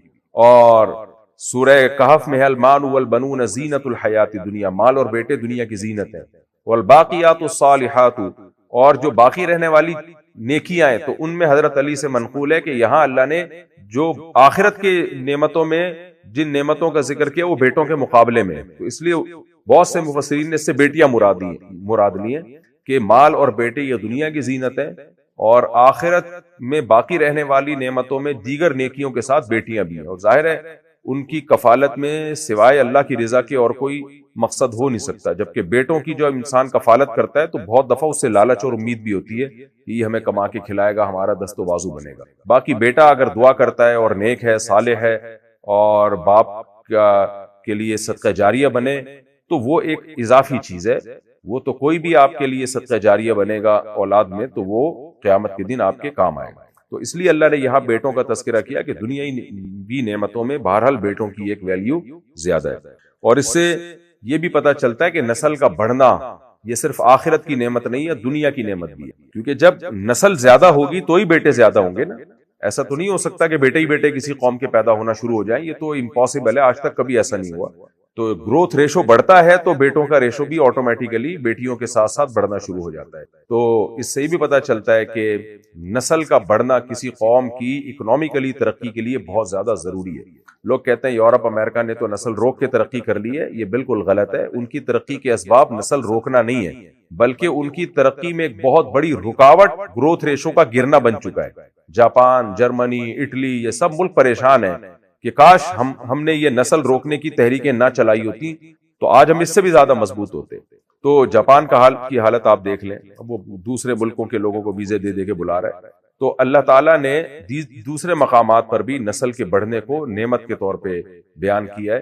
وَاذْكُرُوا إِذْ كُنْتُمْ قَلِيلًا فَكَثَّرَكُمْ، شعیب علیہ السلام نے اپنی قوم سے کہا تم تھوڑے تھے، اللہ نے تمہیں بڑھا دیا، اضافہ کر دیا، تو یہ اللہ کی نعمت ہے۔ اسی طرح یہودیوں کے بارے میں سورہ بنی اسرائیل میں اس پہ تفصیلی لیکچر دے چکا ہوں پہلے رکوع میں، کہ اللہ تعالیٰ نے یہودیوں سے کہا کہ اگر تم اللہ کے شکر گزار بنو گے تو اللہ تمہاری نسل میں اضافہ کرے گا۔ تو آج یہودی بھی بچے زیادہ پیدا کرنے کے قائل ہیں، کیونکہ یہودی بہت مائنورٹی میں آ چکے ہیں۔ تو اب میں جرمنی گیا ہوں اور آسٹریلیا میں، وہاں لوگ بتاتے ہیں جرمنی میں تو ہمیں جرمنی میں یہودی بہت ہیں، کہتے ہیں یہ لوگ نہیں نسل روکتے، 6 8 بچے ان کے یہاں پیدا ہوتے ہیں، تو لیکن پھر بھی ان کے وہ اتنا، کیونکہ ایک زمانے تک وہ نسل روک چکے ہیں، تو آج اس کے سائیڈ ایفیکٹ بہت خطرناک حد تک سامنے آ چکے ہیں کہ جتنا وہ گروتھ ریشو بڑھانا چاہتے ہیں اتنا بڑھا نہیں۔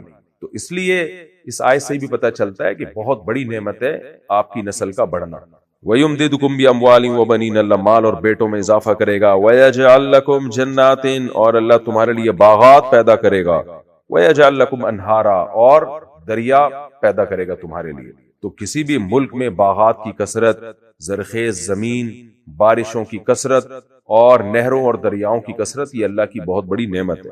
الم تروا کیف خلق اللہ 7 سماوات طباقا۔ نوح علیہ السلام نے پہلے تو اللہ کی نعمتیں بیان کی کہ اس کے اتنے احسانات ہیں تمہارے اوپر، اب اللہ کی عظمت بیان کر رہے ہیں۔ تم دیکھتے نہیں کیسے اللہ نے 7 آسمان بنائے اوپر تلے۔ یہاں ایک اشکال ہوگا بھئی نظر تو آتے نہیں تھے، کس کو نظر، پہلا آسمان نظر نہیں آتا تو 7 کہاں سے؟ تو دیکھیں یہ ترو جو ہے دیکھنا، یہ علم کے معنی میں قرآن میں بہت جگہوں پر استعمال ہوا ہے۔ الم تر کیف فعل ربک باصحاب الفیل، اے محمد صلی اللہ علیہ وسلم آپ نے دیکھا نہیں کہ اصحاب فیل کے ساتھ اللہ نے کیا کیا؟ حالانکہ نبی نے تو نہیں دیکھا تھا لیکن سنا تھا، تو تواتر کے ساتھ جو خبر پہنچی ہو وہ ایسی یقینی ہوتی ہے جیسے ہم اپنی آنکھوں سے دیکھ رہے ہیں۔ تو نوح علیہ السلام کی قوم کو پچھلے پیغمبر اور آدم علیہ السلام سے یہ بات متواتر چلی آ رہی تھی آسمانی کتابوں یا آسمانی صحیفوں کے ذریعے کہ اللہ نے 7 مضبوط آسمان بنائے ہیں اوپر نیچے۔ تو اس لیے نوح علیہ السلام نے بھی اپنی قوم سے اسی یقینی علم کا حوالہ دیا کہ یہ بات تو تم بھی جانتے ہو، تمہارے باپ دادا سے یہ بات یقینی طور پہ چلی آ رہی ہے، تو کیا تم دیکھتے نہیں ہو کیسے مضبوط 7 آسمان اللہ تعالیٰ نے بنائے ہیں؟ یعنی دیکھنے کا مطلب تمہیں معلوم ہے۔ وَجَعَلَ الْقَمَرَ فِيهِنَّ نُورًا، اور ان آسمانوں میں اللہ نے نور پیدا کیا، یعنی چاند کو نور بنا کے پیدا کیا، روشنی، نور جس کی نور جو ہے نا وہ روشنی ہوتی ہے جس میں جو بڑی لائٹ ہوتی ہے اور آنکھوں کو بھلی معلوم ہوتی ہے۔ نور کا لفظ بھی اچھا ہے نا، تو چاند جو ہے نا وہ تو سورج کی روشنی کو ریفلیکٹ کر رہا ہوتا ہے، اس لیے اس کی روشنی میں ٹھنڈک ہے، اس لیے اس کو نور سے تعبیر کیا۔ وَجَعَلَ الشَّمْسَ سِرَاجًا، اور اس نے سورج کو چراغ بنایا۔ چراغ کی جو لائٹ ہے نا اس کو آپ زیادہ دیر دیکھ نہیں سکتے ہیں، تو اس لیے سورج کو چراغ سے تعبیر کیا اور چاند کو نور سے تعبیر کیا۔ وَاللَّهُ أَنبَتَكُم مِّنَ الْأَرْضِ نَبَاتًا، اس اللہ نے اگایا ہے تمہیں زمین سے اگانا، نباتات زمین سے اگنے والے پودے۔ تو انسان کو زمین سے اگنے سے تعبیر اس لیے کیا کہ یہ بھی مٹی سے بنا ہے، زمین سے ہی لے کے بنایا گیا۔ جتنے پودے ہیں آپ کو پتہ ہے سارے زمین سے بنتے ہیں، مٹی سے ہی بنتے ہیں۔ مٹی کو ایک خاص پروسیس سے گزار کے درخت بنا دیا جاتا ہے، آم کا درخت، کیلے کا درخت، تو ایسے انسان کا بھی پروسیس یہیں سے۔ اور آج یہ بات ثابت شدہ ہے کہ انسان کی باڈی میں وہی ذرات ہوتے ہیں، وہی ایلیمنٹس ہوتے ہیں جو مٹی میں ہیں۔ آئرن بھی ہے، میگنیسیم بھی ہے، پوٹاشیم بھی ہے اور سوڈیم بھی ہے جو نمک ہے، ساری وہی چیزیں جو مٹی میں پائی جاتی ہیں۔ تو اس لیے اللہ تعالیٰ نے انسان، اور پھر میڈیکل سائنس یہ کہتی ہے کہ انسان کے بننے کا پروسیس اور پودوں کے بننے کا پروسیس جو بیسک ہے وہ سیم ہی ہے۔ تو نر مادہ کا ملاپ ہوتا ہے، زائگوٹ بنتا ہے، اس کے بعد جو ڈاکٹر آپ کو زیادہ ڈیٹیل سے بتا سکتے ہیں، تو یہ بیسک پروسیس وہی ہے۔ تو اس لیے اللہ نے انبات کا لفظ استعمال کیا۔ ثم یعیدکم فیہا، پھر اللہ تمہیں لوٹا دیتا ہے اسی مٹی میں، اسی زمین میں۔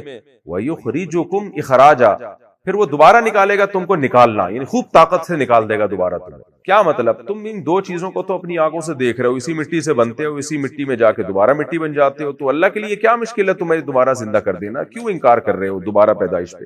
واللہ جعل لکم الارض بساطا، اللہ نے بنایا ہے تمہارے لیے زمین کو بچھونا، بساط جس کو پھیلا دیا جائے ایسا بچھونا۔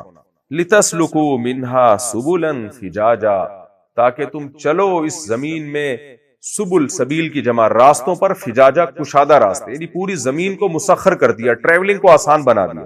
یہ زمین ایسی بھی ہو سکتی تھی کہ پانی ہی پانی ہوتی، چل ہی نہ سکتے ہم، اور یہ ایسی بھی ہو سکتی تھی کہ اتنے خطرناک پہاڑوں سے اس کو بھر دیا جاتا کہ آپ کے لیے ٹریولنگ ناممکن ہو جاتی۔ پہاڑ بھی اگر اللہ نے بنائے نا تو ان میں بھی راستے ہیں، آپ دیکھیں پہاڑوں میں کیسے سڑکیں بنی ہوئی ہوتی ہیں اور ہر جگہ پہنچ جاتا ہے انسان، تو اس میں تمہارے لیے کشادہ راستے بنا دیے۔ قال نوح ربی انہم عصونی، اتنا سمجھایا 950 سال۔ اب نوح علیہ السلام اللہ سے شکایت کر رہے ہیں۔ نوح علیہ السلام نے کہا ہے میرے رب انہم عصونی، ان سب نے میری نافرمانی کی، واتبعوا، اور انہوں نے فالو کیا، من لم یزدہ مالہ وولدہ الا خسارہ، ہر اس شخص کو جس کو مال اور اولاد نے جس کے خسارے میں اضافہ کیا ہے، یعنی مالدار لوگ اور صاحب اولاد لوگوں کو انہوں نے فالو کیا، کیونکہ مال بھی ہو اور اولاد کی کثرت بھی ہو تو ایسا آدمی پاورفل ہوتا ہے۔ تو اصل میں یہ کنایا ہے کہ جو قوم کے پاورفل لوگ تھے نا، مالدار لوگ تھے، تو غریبوں نے بھی ان کو فالو کیا ہے، مجھے فالو نہیں کیا، الا یہ کہ چند لوگ جو ایمان لے آئے تھے۔ تو مجھے فالو کرنے کے بجائے یہ قوم کے وڈیروں کو فالو کرتے رہے، اور ان وڈیروں کی مال اور اولاد نے ان کو نقصان ہی پہنچایا ہے، کیونکہ ان کا مال اور اولاد ان کو اللہ کے راستے سے اللہ کے راستے پہ چلنے سے غافل کر کے گیا ہے. تو جو خود خسارے میں جا رہے تھے انہوں نے انہی خسارے والوں کو فالو کیا. آج بھی ایسا ہی ہے. علماء، صلحاء اور داعیوں کی بات لوگ نہیں سنتے. لوگ سیاست دانوں کی بات سن رہے ہوتے ہیں، اپنے لیڈروں کی بات سن رہے ہوتے ہیں، اور مالداروں کی بات سن رہے ہوتے ہیں، بدتمیز لوگوں کی بات سن رہے ہوتے ہیں جن کو بولنے کی تمیز نہیں ہے. تو ایسے لوگوں کو لوگ فالو کر رہے ہوتے ہیں، اور جو آپ کو دین سکھا رہے ہیں، اللہ رسول کی تعلیمات کی طرف لے کر آ رہے ہیں، ان کو لوگ فضول سمجھتے ہیں. وَمَكَرُوا مَكْرًا كُبَّارًا، اے اللہ نہ صرف یہ کہ انہوں نے میری نافرمانی کی بلکہ میرے خلاف بہت بری تدبیریں بھی کرتے رہے ہیں. وہ تدبیریں قتل کرنے کی، جلا وطنی کی، جو بھی تھی. وَقَالُوا لَا تَذَرُنَّ آلِهَتَكُمْ، میں ان کو اللہ کی طرف بلاتا تھا اور یہ کیا کہتے تھے؟ ہرگز مت چھوڑو اپنے معبودوں کو. وَلَا تَذَرُنَّ وَدًّا، اور ہرگز مت چھوڑو ود کو. وَلَا سُوَاعًا، اور نہ سوا کو کبھی چھوڑو. وَلَا یغوثا، اور نہ یغوث کو. وَیعوق وَنَسْرا، اور نہ یعوق اور نصر. یعنی خود نام تراشے ہوئے انہوں نے پتھروں کی مورتیاں بنا کے ان کے پیچھے، پتھروں کے پیچھے لگے ہوئے ہیں.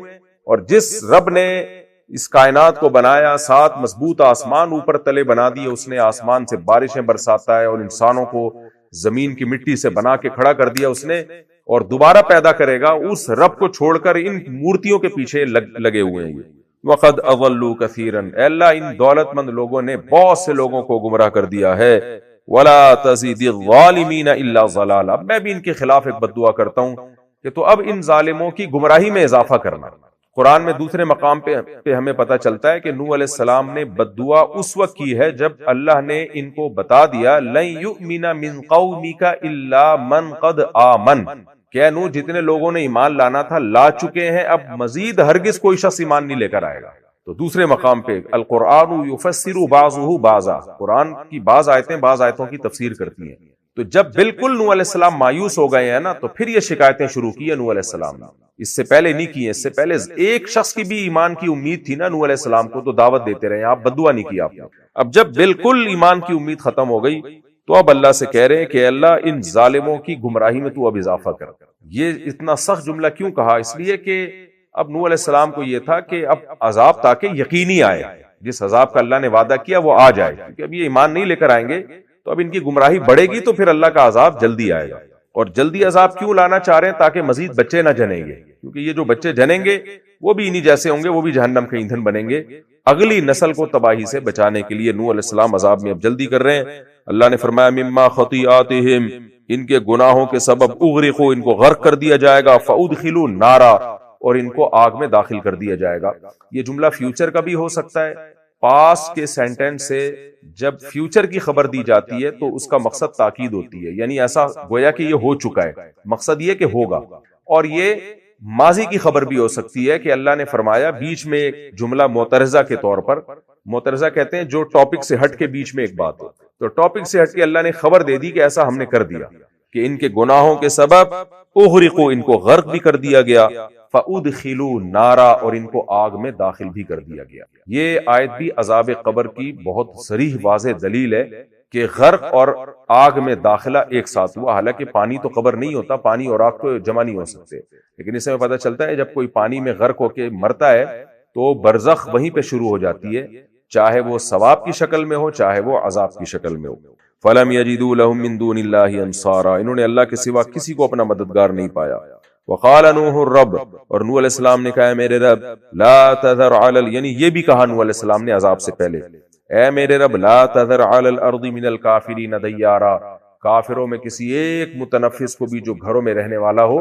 یہ گھروں میں رہنے والا یہ ایک قید واقعی ہے. واقعی کا مطلب اکثر لوگ گھروں میں ہی رہتے ہیں، یہ مطلب نہیں ہے کہ جو گھر سے باہر ہو ان کو بچا لے، جو گھر کے اندر ہو ان کو ہلاک کر دے.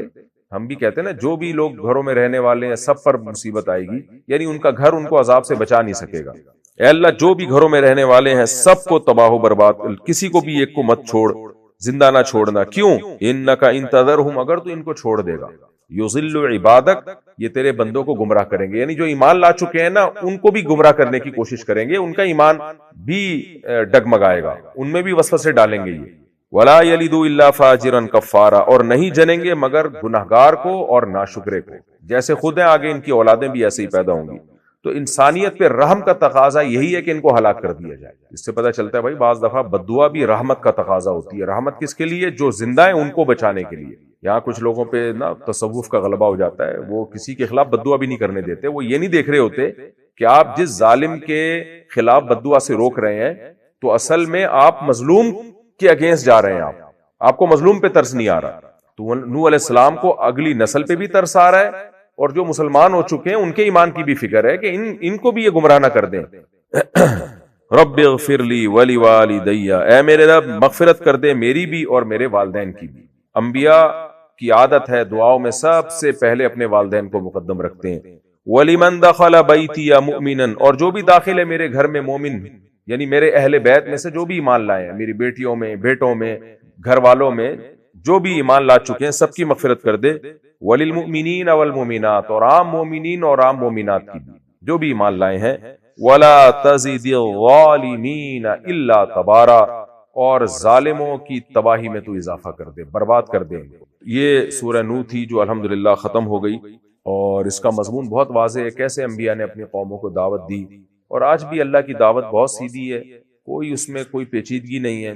بھئی ایک توحید پہ آ جاؤ اور اللہ کے حکام کو نبی کے طریقے پہ پورے کر لو بس. آج دین جو ہے چند رسومات کا نام بن گیا ہے. اسلام کی جو بیسک تعلیمات ہیں قرآن میں جو لکھی ہوئی ہیں ان کو تو ہم نے اپنی زندگیوں سے نکال دیا ہے.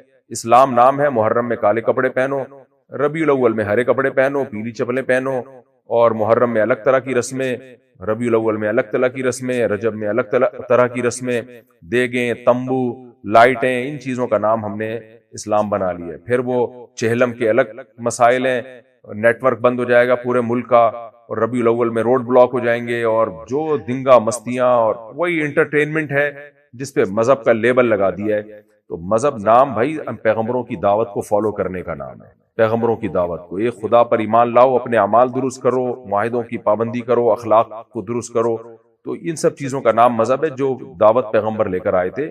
اس کے علاوہ سب تفریح ہے اور انٹرٹینمنٹ ہے، وہ مذہب نہیں. سورہ نوح الحمدللہ ہماری ختم ہو گئی. اب ہم سورہ جن کی طرف